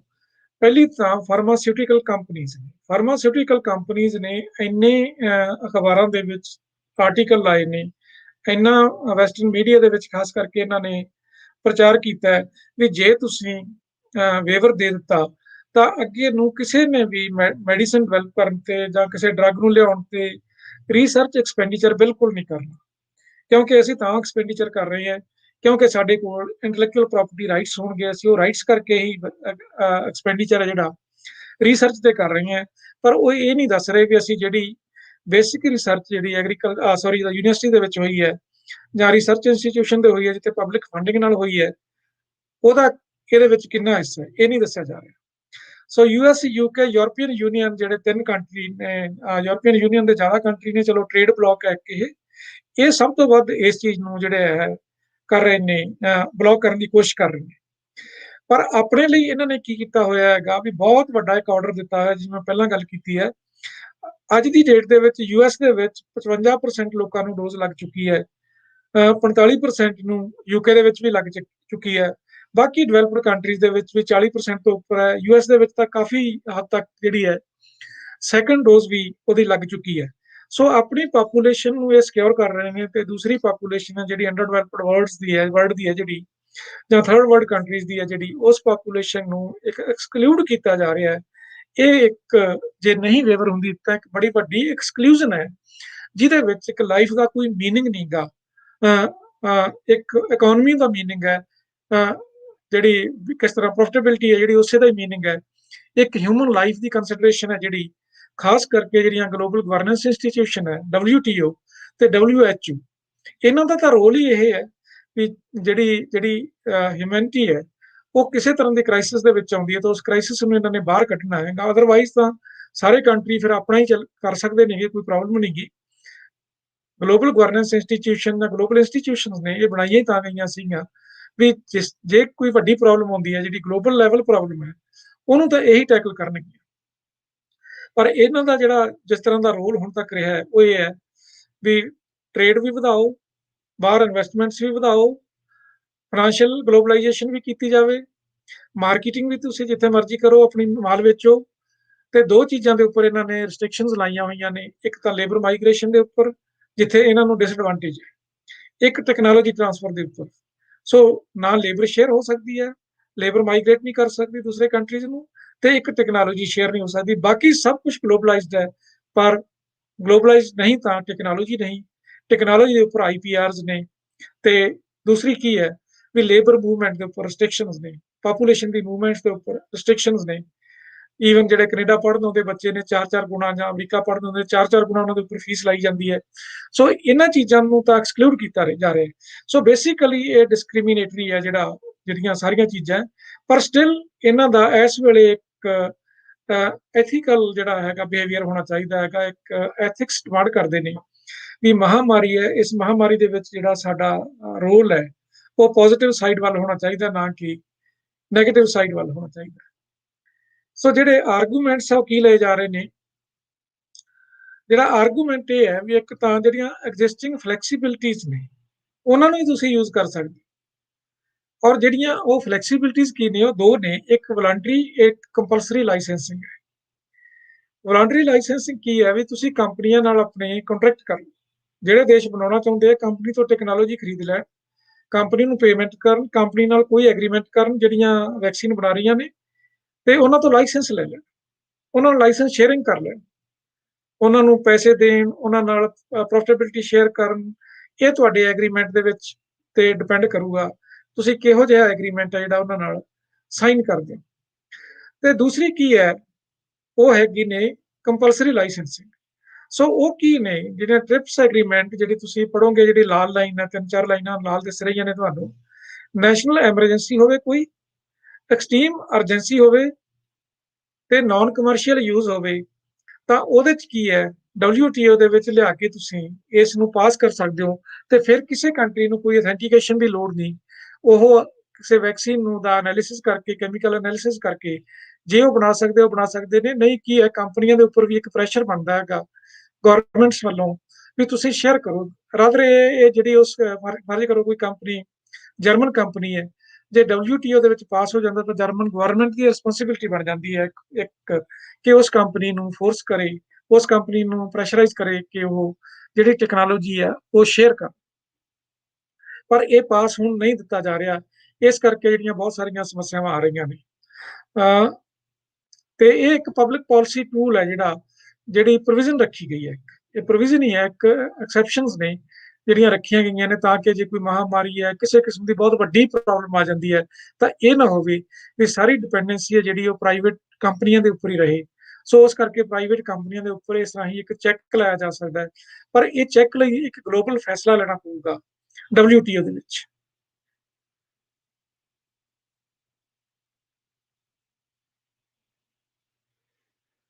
ਸੋ ਕੀ ਸਟੇਟਸ ਹੈ ਇਸ ਵੇਲੇ ਵਲੰਟਰੀ ਲਾਇਸੈਂਸਿੰਗ ਦਾ? ਸੋ ਸਾਲ ਤੋਂ ਉੱਪਰ ਹੋ ਚੱਲਿਆ ਪੈਂਡੈਮਿਕ ਨੂੰ, ਤੇ ਵਲੰਟਰੀ ਲਾਇਸੈਂਸਿੰਗ ਦੀ ਹਾਲ ਤੱਕ ਕੋਈ ਵੀ ਜਿਹੜਾ ਐਗਰੀਮੈਂਟ ਨਹੀਂ ਹੋਇਆਗਾ। ਤੇ ਇੱਕ ਜਿਹੜਾ ਜਿਹਨੂੰ ਕਹਿੰਦੇ ਨੇ ਵਰਲਡ ਹੈਲਥ ਆਰਗੇਨਾਈਜੇਸ਼ਨ ਦੇ ਵਿੱਚ ਚੱਲਦਾ ਹੈ, ਜਿਹਨੂੰ ਕਹਿੰਦੇ ਨੇ COVID-19 ਟੈਕਨੋਲੋਜੀ ਐਕਸੈਸ ਪੂਲ, ਜਿੱਥੇ ਤੁਸੀਂ ਕੋਈ ਵੀ ਕੰਪਨੀ ਹੈ ਜਿਹੜੀ WHO ਨੂੰ ਫ੍ਰੀ ਟੈਕਨੋਲੋਜੀ ਦੇ ਸਕਦੀ ਹੈ, ਤੇ WHO ਟੈਕਨੋਲੋਜੀ ਸ਼ੇਅਰ ਕਰ ਸਕਦੀ ਹੈ ਦੂਸਰੇ ਦੇਸ਼ਾਂ ਨਾਲ। ਸੋ WHO ਨੇ ਇੱਕ ਇਨੀਸ਼ੀਏਟ ਕੀਤਾ ਵੀ ਅਸੀਂ ਇੱਕ ਐਕਸੈਸ ਪੂਲ ਬਣਾ ਲਿਆ, ਜੇ ਕੋਈ ਕੰਪਨੀ ਟੈਕਨੋਲੋਜੀ ਸਾਨੂੰ ਦੇਣੀ ਚਾਹੁੰਦੀ ਹੈ ਤਾਂ ਦੇ ਦੇ, ਤਾਂ ਕਿ ਅਸੀਂ ਜਿਹੜੀ ਉਹ ਟੈਕਨੋਲੋਜੀ ਹੈ, ਜਿਹੜੇ ਦੇਸ਼ ਹੈ ਵੈਕਸੀਨ ਬਣਾਉਣਾ ਚਾਹੁੰਦੇ ਉਹਨਾਂ ਨਾਲ ਸ਼ੇਅਰ ਕਰ ਸਕੀਏ, ਉਹਨਾਂ ਨੂੰ ਟ੍ਰੇਨਿੰਗ ਵੀ ਦੇ ਸਕੀਏ, ਉਹਨਾਂ ਨੂੰ ਨੋ ਹਾਉ ਦੱਸੀਏ ਕਿਸ ਤਰ੍ਹਾਂ ਕੀਤਾ ਜਾ ਸਕਦਾ ਹੈ। ਤੇ ਪਰ ਉਹਦੇ ਵਿੱਚ ਹਾਲ ਤੱਕ ਕਿਸੇ ਕੰਪਨੀ ਨੇ ਪਾਰਟਿਸਿਪੇਟ ਨਹੀਂ ਕੀਤਾਗਾ, ਕਿਸੇ ਵੀ ਕੰਪਨੀ ਨੇ ਪਾਰਟਿਸਿਪੇਟ ਨਹੀਂ ਕੀਤਾਗਾ, ਬਹੁਤ ਕੋਈ ਵੀ ਪ੍ਰੋਮਿਸ ਨਹੀਂ ਹੋਇਆਗਾ ਉਹਦੇ ਨਾਲ। ਤੇ ਤੀਸਰਾ ਕੀ ਹੈ ਵੀ ਲਾਇਸੈਂਸਿੰਗ ਜੇ ਹੋ ਵੀ ਜਾਂਦੀ ਹੈ ਤਾਂ ਉਹਦੇ ਵਿੱਚ ਟਰਾਂਸਪੇਰੈਂਸੀ ਨਹੀਂ ਰੱਖੀ ਜਾਂਦੀ। ਬਹੁਤ ਔਖਾ ਕੰਮ ਹੁੰਦਾ ਜਦੋਂ ਟਰਾਂਸਪੇਰੈਂਸੀ ਨਾ ਹੋਵੇ, ਤੁਸੀਂ ਕਿਹਦੇ ਨਾਲ ਕਰ ਰਹੇ ਹੋ, ਕਿਉਂ ਕਰ ਰਹੇ ਹੋ, ਕੀ ਪ੍ਰਾਈਸ ਹੈ, ਇਹਦੇ ਵਿੱਚ ਪ੍ਰਾਈਸਿੰਗ ਡਿਫਰੈਂਸ਼ੀਅਲ ਵੀ ਹੋ ਸਕਦਾ ਹੈ, ਇੱਕ ਕੰਟਰੀ ਤੋਂ ਵੱਧ ਪ੍ਰਾਈਸ ਲਿਆ ਜਾ ਸਕਦਾ ਹੈ, ਦੂਸਰੇ ਤੋਂ ਘੱਟ ਲਿਆ ਜਾ ਸਕਦਾ ਹੈ। ਸੋ ਇਹ ਬੜੇ ਇਹਦੇ ਵਿੱਚ ਵੱਡੇ ਵੱਡੇ ਇਸ਼ੂ ਹੁੰਦੇ ਨੇਗੇ ਜਦੋਂ ਵੀ ਇਸ ਤਰ੍ਹਾਂ ਦੀ ਜਿਹੜੀ ਲਾਇਸੈਂਸਿੰਗ ਹੁੰਦੀ ਹੈ। ਸੋ ਇਸ ਕਰਕੇ ਉਹਦੇ ਚ ਵੀ ਐਕਸਪਲੋਇਟੇਸ਼ਨ ਦੀਆਂ ਪੋਸੀਬਿਲਿਟੀਜ਼ ਕਾਫੀ ਹੁੰਦੀਆਂ ਨੇ, ਡਿਸਕ੍ਰਿਮੀਨੇਸ਼ਨ ਦੀਆਂ ਪੋਸੀਬਿਲਿਟੀਜ਼ ਕਾਫੀ ਹੁੰਦੀਆਂ ਨੇ। ਸੋ ਕੰਪਲਸਰੀ ਲਾਇਸੈਂਸਿੰਗ ਤਾਂ ਮਿਲੇਗੀ ਜੇ WTO ਦੇ ਵਿੱਚ ਇਹ ਤੇ ਐਗਰੀਮੈਂਟ ਹੋਏਗਾ, ਪਰ ਉਹਦੇ ਵਿੱਚ ਵੀ ਹੁਣ ਤੋਂ ਬਾਅਦ ਵੀ ਇਸ਼ੂਜ਼ ਰਹਿਣੇ ਨੇ ਕੁਝ। ਨੰਬਰ 1 ਤਾਂ ਇਹ ਵੀ ਟੈਕਨੋਲੋਜੀ ਇਸ਼ੂ ਹੈ। ਕਈ ਵੈਕਸੀਨ ਤਾਂ ਬੜੀਆਂ ਸਿੰਪਲ ਹੁੰਦੀਆਂ ਨੇ, ਜਾਂ ਡਰੱਗਸ ਬੜੀਆਂ ਸਿੰਪਲ ਹੁੰਦੀਆਂ ਨੇ ਜਿਹੜੀਆਂ ਨੂੰ ਬਣਾਇਆ ਜਾ ਸਕਦਾ ਜਨਰਿਕ, ਪਰ ਕਈ ਹੁੰਦੀਆਂ ਨੇ ਜਿਨ੍ਹਾਂ ਦੀ ਟੈਕਨੋਲੋਜੀ ਸ਼ੇਅਰ ਕੀਤੇ ਬਿਨਾ ਉਹ ਨਹੀਂ ਬਣ ਸਕਦੀਆਂ। ਸੋ ਇਹ ਇਸ਼ੂ ਹਾਲ ਤੇ ਬੜਾ ਵੱਡਾ ਹੈ। ਵੈਕਸੀਨ ਬਾਰੇ ਉਹਦੀ ਕੋਈ ਨੌਲੇਜ ਨਹੀਂ, ਖਾਸ ਕਰਕੇ ਕਿਉਂਕਿ ਮੈਂ ਮੈਡੀਕਲ ਸਾਇੰਸ ਮੇਰਾ ਵਿਸ਼ਾ ਨਹੀਂਗਾ, ਸ਼ਾਇਦ ਇਹ ਕਿਸੇ ਨੂੰ ਹੋਵੇ, ਪਰ ਮੈਨੂੰ ਇਸ ਬਾਰੇ ਕੋਈ ਬਹੁਤਾ ਹਾਲ ਤੱਕ, ਮੈਂ ਲਿਟਰੇਚਰ ਦੇਖਣ ਦੀ ਕੋਸ਼ਿਸ਼ ਕੀਤੀ, ਮੈਨੂੰ ਕੁਝ ਲੱਭਿਆ ਨਹੀਂਗਾ ਵੀ ਟੈਕਨੋਲੋਜੀ ਦੀਆਂ ਕਿੰਨੇ ਕੁ ਇਸ਼ੂਜ਼ ਨੇ। ਦੂਸਰਾ ਕੀ ਹੈ ਵੀ ਇਹ ਕੇਸ ਬਾਈ ਕੇਸ ਹੋਏਗਾ ਤੇ ਪ੍ਰੋਡਕਟ ਬਾਈ ਪ੍ਰੋਡਕਟ ਹੋਏਗਾ, ਤੇ ਬਹੁਤ ਹੀ ਟਾਈਮ ਕੰਜ਼ਿਊਮਿੰਗ ਹੁੰਦਾ ਹੈ, ਬਹੁਤ ਲੰਬਾ ਸਮਾਂ ਲੱਗ ਜਾਂਦਾ ਇਹਦੇ ਉੱਪਰ ਜੇ ਅਸੀਂ ਇਹ ਕੰਪਲਸਰੀ ਲਾਇਸੈਂਸਿੰਗ ਵੱਲ ਵੀ ਜਾਈਏ। ਤੇ ਹੁਣ ਕੀ ਚਾਹੀਦਾ, ਹੁਣ ਤਾਂ ਸਾਨੂੰ ਇੱਕ ਗਲੋਬਲ ਐਕਸ਼ਨ ਦੇ ਰਾਹੀਂ, ਇੰਟਰਨੈਸ਼ਨਲ ਕਮਿਊਨਿਟੀ ਦੇ ਐਕਸ਼ਨ ਰਾਹੀਂ ਕੁਇਕ, ਲੈਸ ਕੰਬਰਸਮ ਤੇ ਸਟ੍ਰੇਟ ਫਾਰਵਰਡ ਐਕਸ਼ਨ ਚਾਹੀਦੇ ਨੇ, ਕਿਉਂਕਿ ਇਸ ਵੇਲੇ ਜਿਹੜਾ COVID-19 ਹੋਇਆ ਇਹਦੇ ਵਿੱਚ ਸਾਨੂੰ ਬੜੀਆਂ ਵੱਡੇ ਵੱਡੇ ਇਸ਼ੂਜ਼ ਨੇ। ਇੱਕ ਹਿਊਮਨਿਟੇਰੀਅਨ ਇਸ਼ੂ ਹੈ ਬਹੁਤ ਵੱਡਾ, ਬਹੁਤ ਸਾਰੀਆਂ ਦੇਖੋ ਲੱਖਾਂ ਦੇ ਤਕਰੀਬਨ ਡੈਥਸ ਹੋ ਰਹੀਆਂ ਨੇ।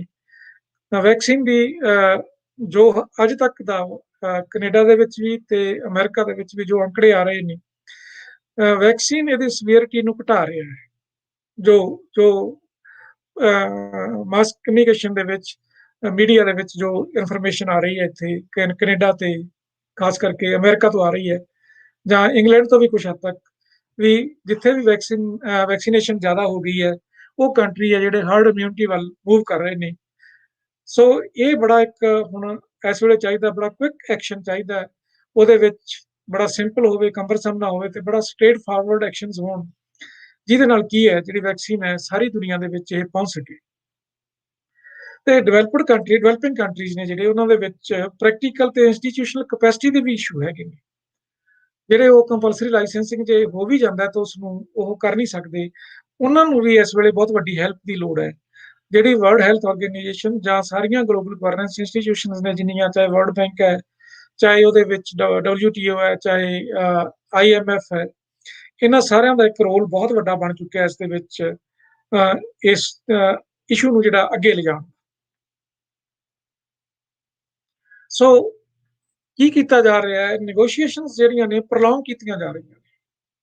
ਕਿਵੇਂ ਪ੍ਰੋਲੋਂਗ ਕੀਤੀਆਂ ਜਾ ਰਹੀਆਂ ਨੇ, ਜੇ ਤੁਸੀਂ WTO ਦੀ ਵੈਬਸਾਈਟ ਦੇ ਉੱਪਰ ਜਾਓ ਤਾਂ ਉਹਦੇ ਉੱਪਰ ਕੀ ਹੈ, ਇੱਕ ਸੀਰੀਜ਼ ਪਈਆਂ ਨੇ ਨੈਗੋਸ਼ੀਏਸ਼ਨਸ ਦੀਆਂ, ਵੀ ਕਿਹੜੇ ਦੇਸ਼ ਨੇ ਦੇ ਰਿਪਰੈਜ਼ੈਂਟੇਟਿਵ ਨੇ ਟ੍ਰਿਪਸ ਕਾਉਂਸਲ ਦੇ ਵਿੱਚ ਕੀ ਕਿਹਾ। ਉਹ ਟ੍ਰਿਪਸ ਕਾਉਂਸਲ ਦੇ ਜਿਹੜੇ ਆਰਗੂਮੈਂਟਸ ਐਂਡ ਕਾਊਂਟਰ ਆਰਗੂਮੈਂਟਸ ਹੈ ਜਿਹੜੇ ਉੱਥੇ ਅਵੇਲੇਬਲ ਨੇ, ਤੇ ਮੈਂ ਉਹਨਾਂ ਦੇ ਵਿੱਚੋਂ ਕੁਝ ਆਰਗੂਮੈਂਟਸ ਤੇ ਕਾਊਂਟਰ ਆਰਗੂਮੈਂਟਸ ਹੈ ਜਿਹੜੇ ਉਹ ਚੱਕੇ ਨੇ, ਤੇ ਉਹੀ ਮੈਂ ਤੁਹਾਡੇ ਨਾਲ ਸ਼ੇਅਰ ਕਰ ਰਿਹਾ।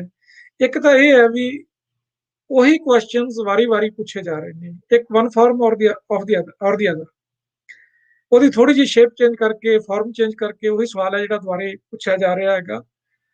ਤੇ ਕੁਝ ਇਹੋ ਜਿਹੇ ਸਵਾਲ ਵੀ ਪੁੱਛੇ ਜਾ ਰਹੇ ਨੇ ਜਿਨ੍ਹਾਂ ਦਾ ਇਸ ਵੇਲੇ ਜਵਾਬ ਦੇਣਾ ਜੇ ਇੰਪੋਸੀਬਲ ਨਹੀਂ ਤਾਂ ਡਿਫਿਕਲਟ ਜ਼ਰੂਰ ਹੈ।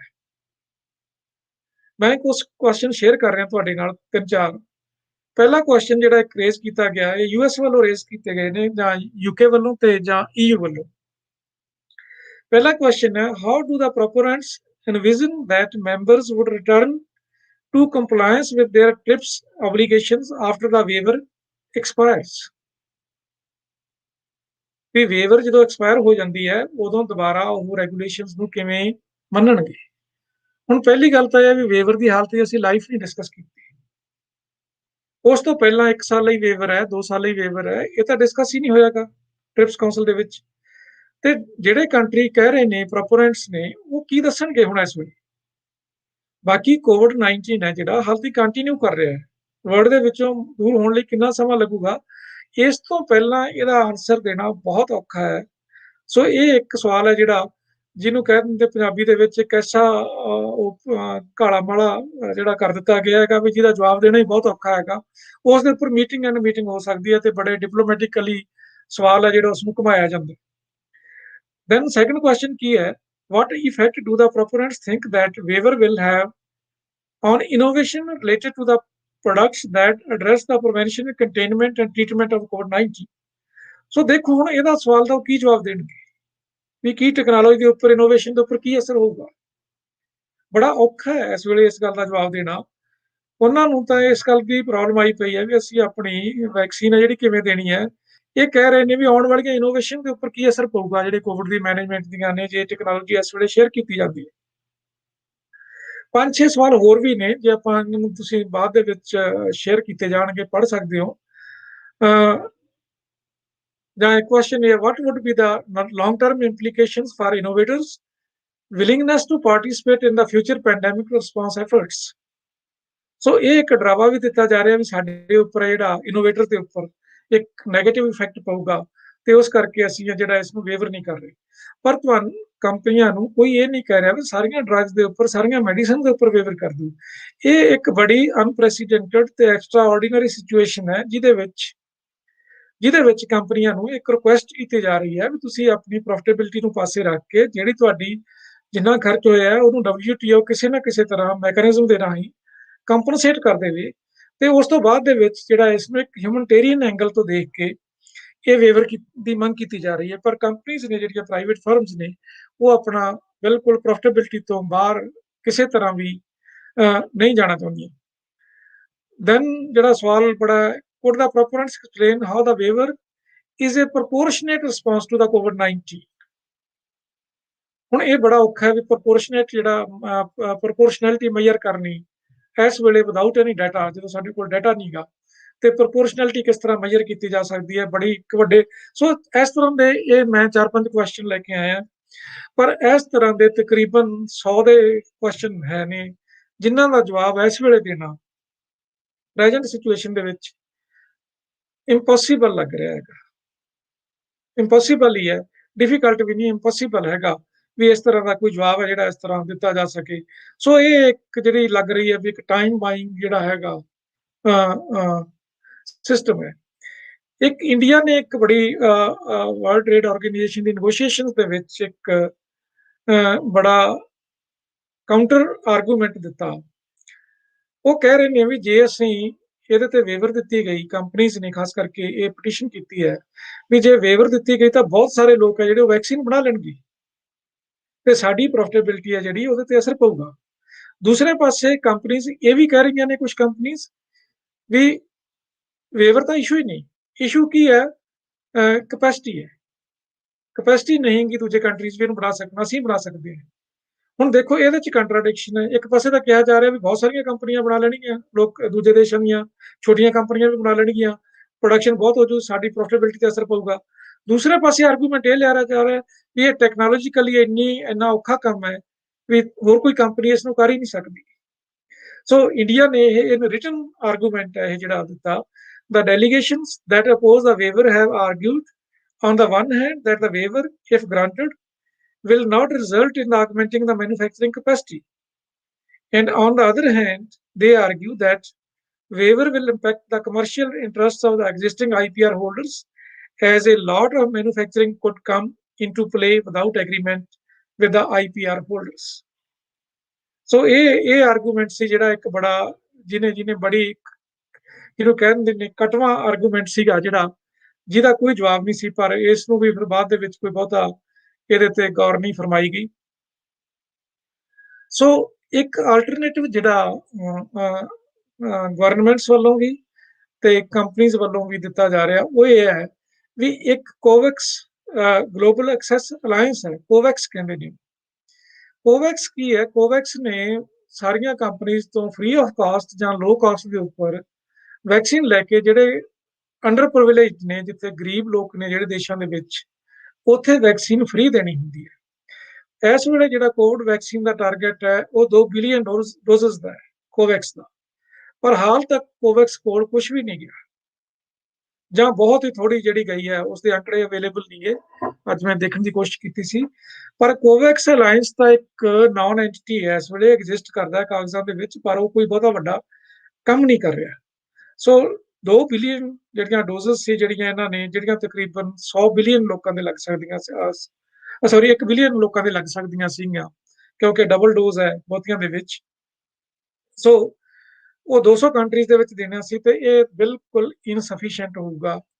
ਘੱਟੋ ਘੱਟ ਜੇ ਤੁਸੀਂ ਸਾਰੇ ਵਰਲਡ ਨੂੰ ਵੈਕਸੀਨੇਟ ਕਰਨਾ ਹੈ ਤਾਂ ਤਕਰੀਬਨ 4 ਬਿਲੀਅਨ 5 ਬਿਲੀਅਨ ਡੋਜ਼ਸ ਹੈ ਜਿਹੜੀਆਂ ਉਹ ਹੋਣੀਆਂ ਚਾਹੀਦੀਆਂ, ਤਾਂ ਕਿ ਜਿਹੜੇ ਸਾਰੇ ਦੇਸ਼ ਹੈ ਜਿਹੜੇ ਅਫੋਰਡ ਨਹੀਂ ਕਰਦੇ ਜਾਂ ਜਿੱਥੇ ਕਪੈਸਿਟੀ ਨਹੀਂ, ਜਾਂ ਜਿਹੜੇ ਵੇਵਰ ਕਰਕੇ ਵੇਵਰ ਤੋਂ ਬਿਨਾ ਆਪਣੀ ਪ੍ਰੋਡਿਊਸ ਨਹੀਂ ਕਰ ਸਕਦੇ, ਉਹਨਾਂ ਲਈ ਇਹ ਯੂਜ਼ ਕੀਤੀਆਂ ਜਾ ਸਕਣ।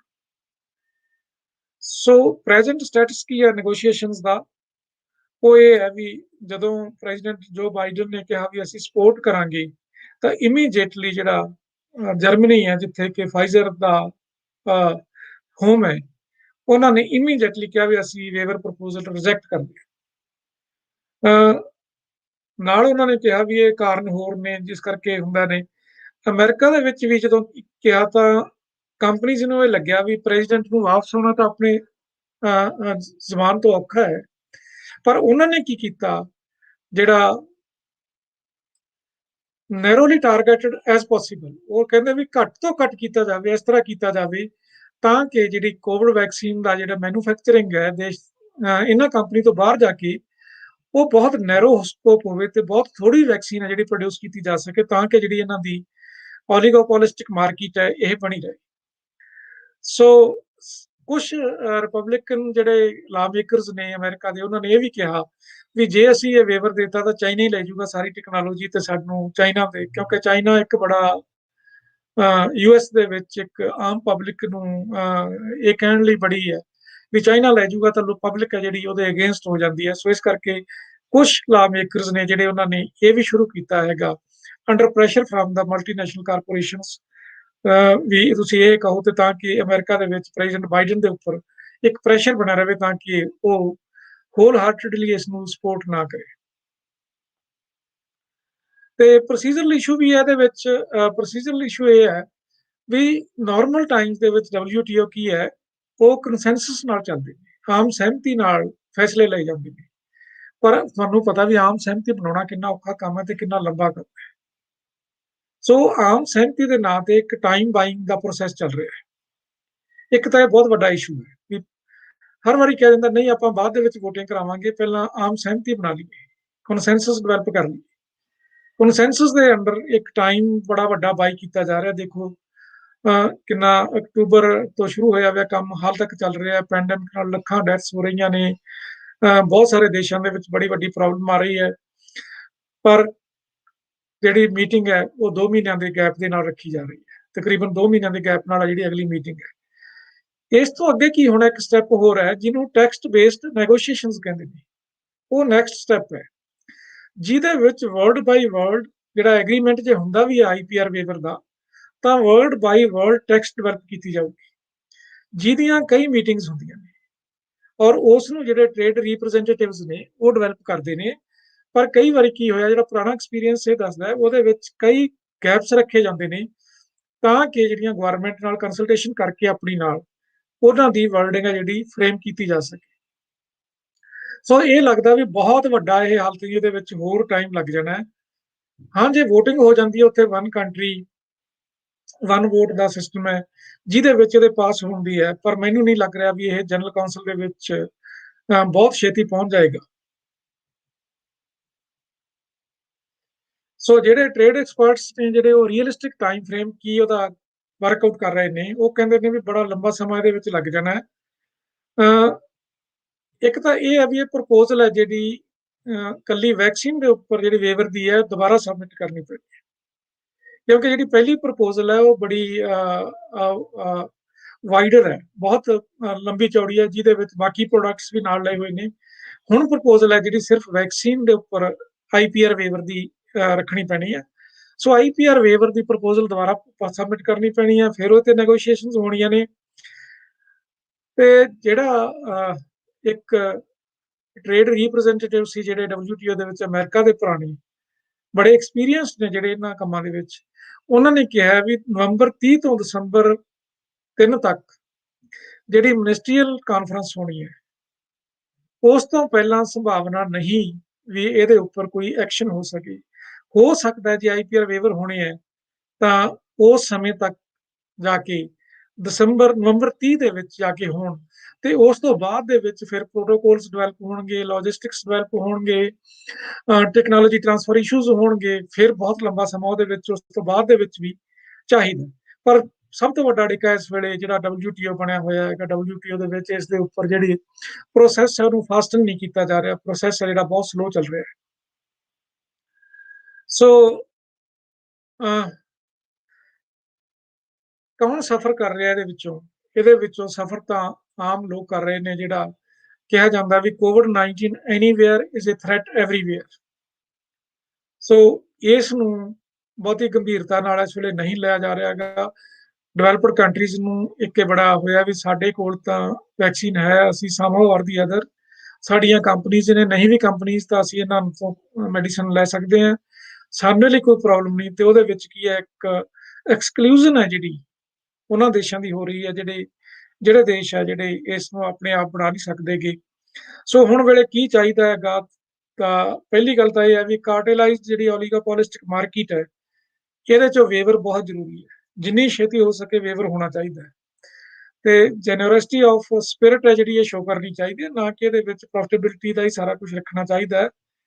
ਜਿਹੜੇ ਹੋਲੀ ਸੀ ਹੈ, ਜਿਹੜੇ ਚਰਚ ਦੇ ਜਿਹੜੇ ਹੈਗੇ ਉਹਨਾਂ ਨੇ ਵੀ ਕਿਹਾ ਹੈਗਾ, ਮੁਖੀ ਹੈ ਉਹਨਾਂ ਨੇ ਕਿਹਾ ਹੈਗਾ ਵੀ ਬਹੁਤ ਸਾਰੇ ਲੋਕ ਮਰ ਰਹੇ ਆ, ਵੇਵਰ ਹੋਣੀ ਚਾਹੀਦੀ ਹੈ। ਸੋ ਜਿਹੜੇ ਧਾਰਮਿਕ ਸੰਸਥਾਵਾਂ ਵੀ ਕੁਝ ਜਿਹੜੀਆਂ ਇਸ ਦੇ ਉੱਪਰ ਪ੍ਰੈਸ਼ਰ ਪਾ ਰਹੀਆਂ ਨੇ ਵੀ ਇਹ ਵੇਵਰ ਹੈ ਜਿਹੜੀ ਹੋਣੀ ਚਾਹੀਦੀ ਹੈ। ਤੇ WTO ਨੂੰ ਇਸ ਵੇਲੇ ਅਸਰਟ ਕਰਨਾ ਚਾਹੀਦਾ ਹੈਗਾ, ਕ੍ਰਿਟੀਕਲ ਰੋਲ ਪਲੇ ਕਰਨਾ ਚਾਹੀਦਾ ਹੈ। ਇਸ ਤੋਂ ਵੱਡਾ ਕ੍ਰਾਈਸਿਸ ਨਹੀਂ ਹੋ ਸਕਦਾ ਜੇ ਇਸ ਕ੍ਰਾਈਸਿਸ ਦੇ ਵਿੱਚ ਵੀ ਜਿਹੜਾ ਇਸੇ ਤਰ੍ਹਾਂ ਦਾ ਬਿਹੇਵੀਅਰ ਹੈ ਜਿਹੜਾ ਰਹੇਗਾ ਤਾਂ ਲੋਕਾਂ ਦਾ ਜਿਹੜਾ WTO ਦੇ ਉੱਪਰ ਵਿਸ਼ਵਾਸ ਉੱਠ ਜਾਣਾ ਹੈਗਾ। ਸੋ ਇਸ ਕਰਕੇ ਬੜਾ ਇਸ ਵੇਲੇ ਜੇ ਨੈਗੋਸ਼ੀਏਸ਼ਨਸ ਫੇਲ ਹੋ ਜਾਂਦੀਆਂ ਨੇ ਤਾਂ ਕੀ ਹੈ, ਤਾਂ ਫਿਰ ਇਹ ਤਾਂ ਬਿਲਕੁਲ ਸਪਸ਼ਟ ਹੋ ਜਾਣਾ ਹੈ ਵੀ ਇੱਕ ਕਲਾਸਿਕ ਕੇਸ ਹੈ putting the profits and the patents above billions of human lives। ਹਜ਼ਾਰਾਂ ਸੈਂਕੜੇ ਲੱਖਾਂ ਜਿਹੜੀ ਹਿਊਮਨ ਲਾਈਵਸ ਦੇ ਉੱਪਰ ਹੈ ਜਿਹੜਾ ਪ੍ਰੋਫਿਟ ਤੇ ਜਿਹੜੇ ਪੇਟੈਂਟਸ ਨੂੰ ਉਸ ਨੂੰ ਪ੍ਰੈਫਰ ਕੀਤਾ ਜਾਊਗਾ। ਟੋਰਾਂਟੋ ਸਟਾਰ ਦੇ ਵਿੱਚ ਇੱਕ 4 ਫਰਵਰੀ 2021 ਨੂੰ ਇੱਕ ਆਰਟੀਕਲ ਲੱਗਿਆ ਜਿਹਦਾ ਬਹੁਤ ਕ੍ਰਿਟਿਸਾਈਜ਼ ਕੀਤਾ ਇਸ ਆਰਟੀਕਲ ਦੇ ਵਿੱਚ ਇਸ ਨੂੰ ਸਾਰੇ ਜੋ ਇਸ਼ੂ ਚੱਲ ਰਿਹਾ ਹੈ। ਤਾਂ ਉਹਨਾਂ ਨੇ ਕਿਹਾ ਵੀ ਇੱਕ ਕੰਪਨੀ ਫਾਰਮਾ ਕੰਪਨੀ $15 ਬਿਲੀਅਨ ਸਿਰਫ ਇਸ ਸਾਲ ਵੈਕਸੀਨ ਦੇ ਵਿੱਚੋਂ ਕਮਾ ਰਹੀ ਹੈ। ਹਾਲਤ ਇਹ ਉਹ ਕਹਿ ਰਹੇ ਵੀ ਅਸੀਂ ਪ੍ਰਾਈਸ ਹੈ ਜਿਹੜੀ ਇਹ ਥੋੜੀ ਰੱਖੀ ਹੈ ਕਿਉਂਕਿ ਪੈਂਡੈਮਿਕ ਹੈ। ਸੋ ਜੇ ਡਿਵੈਲਪਡ ਕੰਟਰੀਜ਼ ਦੇ ਵਿੱਚ ਮੈਨੇਜ ਹੋ ਜਾਂਦਾ ਤਾਂ ਹੋ ਸਕਦਾ ਉਸ ਤੋਂ ਬਾਅਦ ਦੇ ਵਿੱਚ ਉਹ ਪ੍ਰਾਈਸ ਵੀ ਵਧਾ ਦੇ, ਤਾਂ ਫਿਰ ਕੌਣ ਜ਼ਿਆਦਾ ਪੇ ਕਰੂਗਾ? ਉਹ ਡਿਵੈਲਪਿੰਗ ਵਰਲਡ ਹੈ ਜਿਹੜਾ ਇਹ ਪੇ ਕਰੂਗਾ। ਤੇ ਇਸ ਦੇ ਨਾਲ ਕੀ ਹੈ ਵੀ ਜੇ ਨਵੇਂ ਵੇਰੀਐਂਟ ਆ ਜਾਂਦੇ ਨੇ COVID-19 ਦੇ ਤੇ ਹਰ ਸਾਲ ਇਹਦੀ ਵੈਕਸੀਨ ਜਿਹੜੀ ਹੁੰਦੀ ਹੈ ਤਾਂ ਫਿਰ ਤਾਂ ਹਰ ਸਾਲ ਹੀ ਤੁਸੀਂ ਜਿਹੜੇ ਅੰਡਰ ਡਿਵੈਲਪਡ ਕੰਟਰੀਜ਼ ਨੇ ਜਿਨ੍ਹਾਂ ਕੋਲ ਕੈਪੈਸਿਟੀ ਨਹੀਂ ਗੀ ਜਾਂ ਜਿਨ੍ਹਾਂ ਕੋਲ ਆਪਣੀ ਵੈਕਸੀਨ ਨਹੀਂ ਗੀ ਤਾਂ ਉਹ ਤਾਂ ਹਰ ਸਾਲ ਫਿਰ ਇੱਕ ਡਿਪੈਂਡੈਂਸੀ ਥਿਉਰੀ ਜਿਹੜੀ ਅਸੀਂ ਕਹਿੰਦੇ ਆ ਉਹ ਸ਼ੁਰੂ ਹੋ ਜੂਗੀ। ਲਗਾਤਾਰ ਜਿਹੜੀ ਹੈ ਡਿਪੈਂਡੈਂਸੀ ਹੈ ਜਿਹੜੀ ਇਹਦੇ ਉੱਪਰ ਬਣ ਜਾਣੀ। So key conclusion is now the onus is on the WTO to recognize the severity of the problem, avoid dilly-dallying, and take affirmative action. Otherwise, its credibility will erode further. ਸੋ ਇਹ ਬੜਾ ਇਸ ਵੇਲੇ WTO ਦੇ ਉੱਪਰ ਆਪਣੀ ਜਿਹੜੀ credibility ਹੈ ਉਹਨੂੰ ਮੇਨਟੇਨ ਕਰਨ ਦਾ ਇੱਕ ਕ੍ਰਾਈਸਿਸ ਵੀ ਬਣਿਆ ਹੋਇਆ ਉਹਨਾਂ ਦੇ ਉੱਪਰ। ਸੋ ਉਸ ਪ੍ਰੈਸ਼ਰ ਤੋਂ ਕਿਸੇ ਨਾ ਕਿਸੇ ਤਰ੍ਹਾਂ ਕਲੈਕਟਿਵਲੀ ਨਿਕਲਣਾ ਚਾਹੀਦਾ। ਨਹੀਂ ਕੀ ਹੈ WTO ਪਹਿਲਾਂ ਹੀ ਕਾਫੀ ਬਦਨਾਮ ਹੋ ਚੁੱਕੀ ਹੈ ਕਈ ਇਸ਼ੂ ਦੇ ਉੱਤੇ। ਟਰੰਪ ਨੇ ਤਾਂ ਇੱਥੋਂ ਤੱਕ ਥ੍ਰੈਟ ਕਰਤਾ ਸੀ ਵੀ ਅਸੀਂ ਤਾਂ ਬਾਹਰ ਨਿਕਲ ਜਾਾਂਗੇ ਇਹਦੇ ਵਿੱਚੋਂ। ਸੋ ਇਹ ਬੜੀਆਂ ਇਸ਼ੂਜ਼ ਨੇ ਜਿਹੜੇ ਇਹ ਸਾਡੇ ਸਾਹਮਣੇ ਨੇ। ਸੋ ਇਸ ਵੇਲੇ ਜਿਹੜਾ ਸਭ ਤੋਂ ਜ਼ਿਆਦਾ ਇੰਪੋਰਟੈਂਟ ਹੈ ਸਾਡੇ ਸਾਰਿਆਂ ਲਈ ਉਹ ਇਹ ਹੈ ਵੀ poor peoples lives matter too. So ਗਰੀਬ ਲੋਕ ਦੀ ਜਿਹੜੀ ਲਾਈਫ ਹੈ ਉਹ ਵੀ ਇੱਕ ਮੈਟਰ ਕਰਦੀ ਹੈ।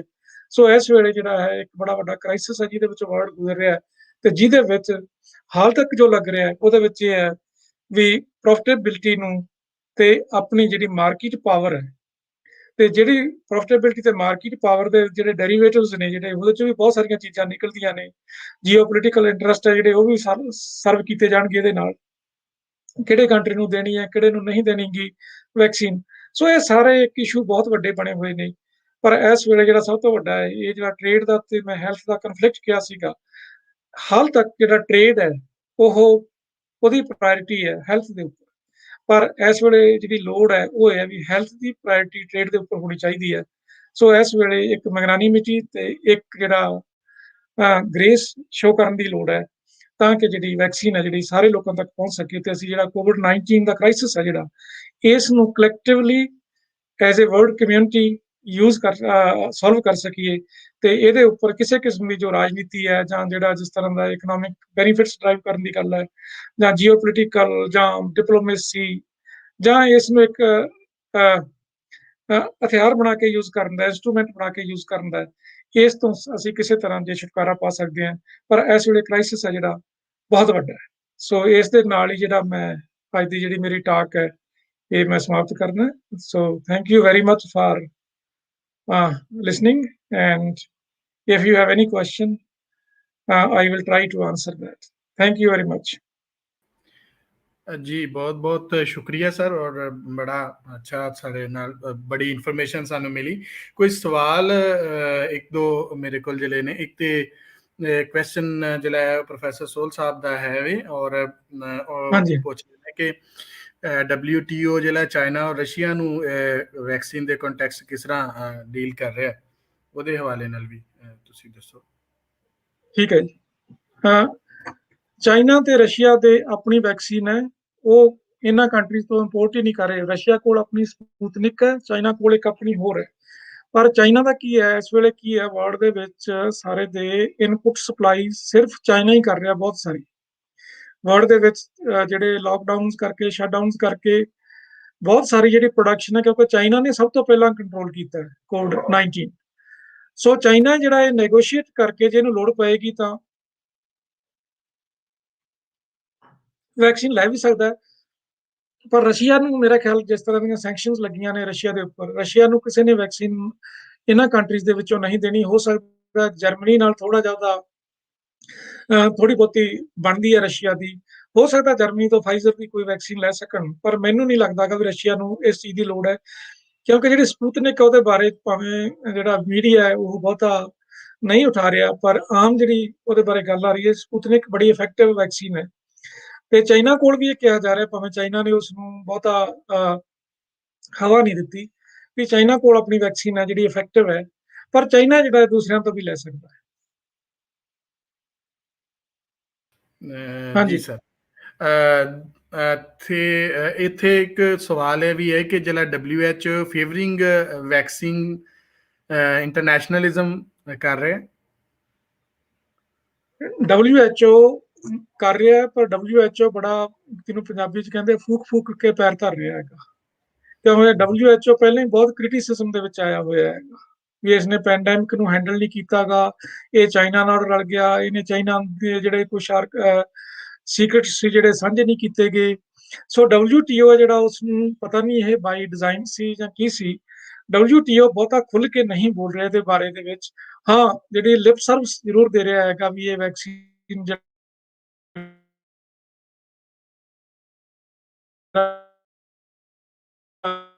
ਇੰਟਰਨੈਸ਼ਨਲਿਜ਼ਮ ਹੈ ਜਿਹੜਾ, ਇਹ ਵਿੱਚ ਕਿਸੇ ਕਿਸਮ ਦੀ ਕੋਈ ਕਿਸੇ ਇੰਸਟੀਟਿਊਸ਼ਨ ਦੇ ਵਿੱਚ ਇਹ ਪਾਸ ਨਹੀਂ ਕੀਤਾ ਗਿਆ ਹਾਲ ਤੱਕ ਇਹ ਜਿਹੜੀ ਵੈਕਸੀਨ ਹੈ ਉਸ ਦੇ ਉੱਪਰ ਵੇਵਰ ਦਿੱਤੀ ਜਾਵੇ।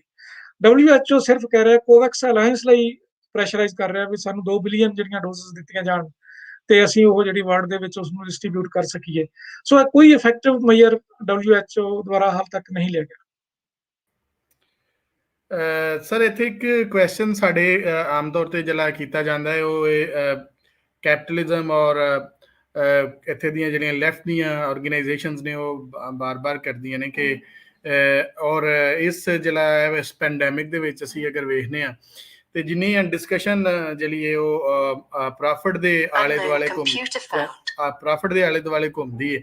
ਸੋ ਤੁਸੀਂ ਇੱਥੇ ਜਿਹੜੇ ਇਕਨੋਮਿਕ ਜਿਹੜੇ ਅਸੀਂ ਮਾਡਲ ਨੇ, ਦੋਵੇਂ ਇਕਨੋਮਿਕ ਮਾਡਲ ਨੇ, ਇਹਦੇ ਵਿੱਚ ਹੁਣ ਅਸੀਂ ਕੋਈ ਜਿੱਦਾਂ ਕਹਿੰਦੇ ਨੇ ਕਿ ਕ੍ਰਾਈਸਿਸ ਤੋਂ ਬਾਅਦ ਕੋਈ ਨਵੀਂ ਡਾਇਰੈਕਸ਼ਨ ਵੱਲ ਨੂੰ ਲੋਕ ਜਾਂਦੇ ਨੇ, ਕੀ ਕੋਈ ਨਜ਼ਰ ਆਉਂਦਾ ਹੈ ਕਿ ਇਸ ਤਰ੍ਹਾਂ ਦੇ ਵੀ ਕੁਝ ਹੋ ਸਕਦਾ ਪੋਲੀਟੀਕਲੀ?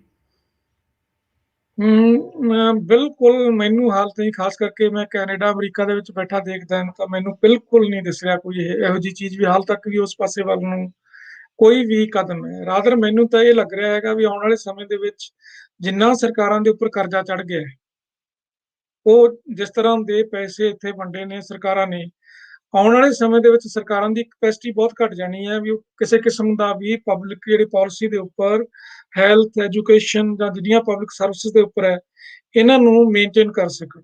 ਤੇ ਉਹਦੇ ਵਿੱਚ ਕੀ ਹੋਊਗਾ, ਫਿਰ ਇੱਕ ਜਦੋਂ ਸਰਵਿਸਿਜ਼ ਮੇਨਟੇਨ ਨਾ ਹੋਈਆਂ, ਇਨਐਫੀਸ਼ੀਐਂਸੀ ਆ ਗਈ, ਫਾਈਨੈਂਸ਼ੀਅਲ ਪ੍ਰੋਬਲਮਸ ਆ ਗਈਆਂ, ਤਾਂ ਇਹ ਹੋ ਸਕਦਾ ਵੀ ਇਹਨਾਂ ਦੇ ਵਿੱਚੋਂ ਵੀ ਕੋਈ ਸਰਵਿਸਿਜ਼ ਆ ਜਿਹੜੀਆਂ ਪ੍ਰਾਈਵੇਟਾਈਜ਼ ਕੀਤੀਆਂ ਜਾਣ।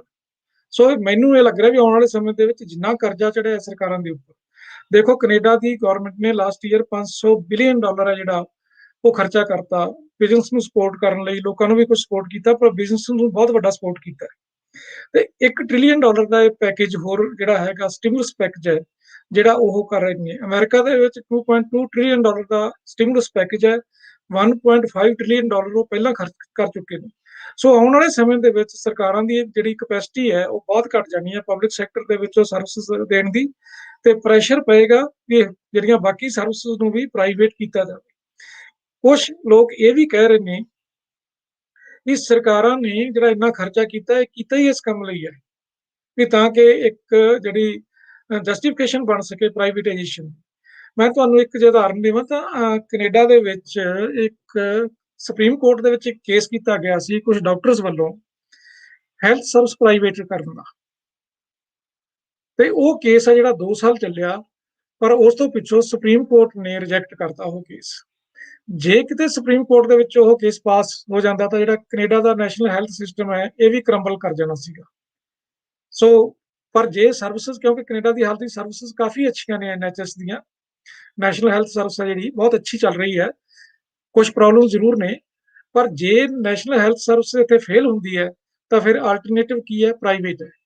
ਪਰ ਜਿਸ ਤਰ੍ਹਾਂ ਦੀ ਕੈਪੈਸਿਟੀ ਘਟ ਰਹੀ ਹੈ ਸਰਕਾਰਾਂ ਦੀ, ਜੇ ਪੈਂਡੈਮਿਕ 1 ਸਾਲ ਹੋਰ ਜਾਂ 2 ਸਾਲ ਲੰਬਾ ਚੱਲ ਗਿਆ ਹੀ ਤੇ ਇਸੇ ਤਰ੍ਹਾਂ ਦੀ ਅਸਿਸਟੈਂਸ ਗਵਰਨਮੈਂਟਸ ਵੱਲੋਂ ਦਿੱਤੀ ਗਈ ਤਾਂ ਬੜੀ ਇੱਕ ਵੱਡੀ ਕ੍ਰਾਈਸਿਸ ਸਿਚੁਏਸ਼ਨ ਦੇ ਵਿੱਚ ਹੋਣਗੀਆਂ। ਇਨਕਮ ਗਵਰਨਮੈਂਟ ਦੀ ਘਟ ਰਹੀ ਹੈ, ਲਾਕਡਾਊਨ ਕਰਕੇ ਪ੍ਰੋਡਕਸ਼ਨ ਘਟ ਰਹੀ ਹੈ, ਟੈਕਸ ਰੈਵਨਿਊ ਘਟ ਰਿਹਾ ਹੈ। 20% ਟੈਕਸ ਰੈਵਨਿਊ ਕੈਨੇਡੀਅਨ ਗਵਰਨਮੈਂਟ ਦਾ ਇਸ ਸਾਲ ਘਟਿਆ ਤੇ ਗਵਰਨਮੈਂਟ ਦੀ ਟੈਕਸ ਰੈਵਨਿਊ ਘਟ ਰਹੀ ਹੈ। ਗਵਰਨਮੈਂਟ ਨੂੰ ਟੈਕਸ ਬਹੁਤ ਲਾਉਣੇ ਪੈਣਗੇ ਆਉਣ ਵਾਲੇ ਸਮੇਂ ਦੇ ਵਿੱਚ। ਜਾਂ ਤਾਂ ਲੋਕਾਂ ਨੂੰ ਇਸ ਤਰ੍ਹਾਂ ਦੀ ਤੰਗੀ ਹੋਊਗੀ, ਜਾਂ ਫਿਰ ਕੀ ਹੈ, ਇਹਨਾਂ ਨੇ ਪਬਲਿਕ ਸਰਵਿਸ ਦੇ ਉੱਪਰ ਜਿਹੜਾ ਐਕਸਪੈਂਡੀਚਰ ਹੈ ਉਹ ਤੇ ਕੱਟ ਲਾ ਦੇਣਾ, ਤੇ ਕੱਟ ਲਾਉਣ ਨਾਲ ਕੀ ਹੈ, ਲੋਕ ਤੰਗ ਹੋਣਗੇ ਤੇ ਲੋਕ ਆਪਣੇ ਆਪ ਹੀ ਕਹਿਣ ਲੱਗ ਜਾਣਗੇ ਵੀ ਇਹਦੋਂ ਤਾਂ ਪ੍ਰਾਈਵੇਟਾਈਜ਼ ਹੀ ਚੰਗਾ ਹੈਗਾ, ਜਾਂ ਪ੍ਰਾਈਵੇਟ ਸਰਵਿਸਿਜ਼ ਥੋੜੀਆਂ ਬਹੁਤੀਆਂ ਪੈਰਲਲ ਖੜੀਆਂ ਕਰ ਦੇਣਗੇ। ਸੋ ਮੈਨੂੰ ਲੱਗਦਾ ਹੈ ਕਿ ਵੀ ਇਹ ਤਾਂ ਇਸ ਦੇ ਕਾਊਂਟਰ ਪ੍ਰੋਡਕਟਿਵ।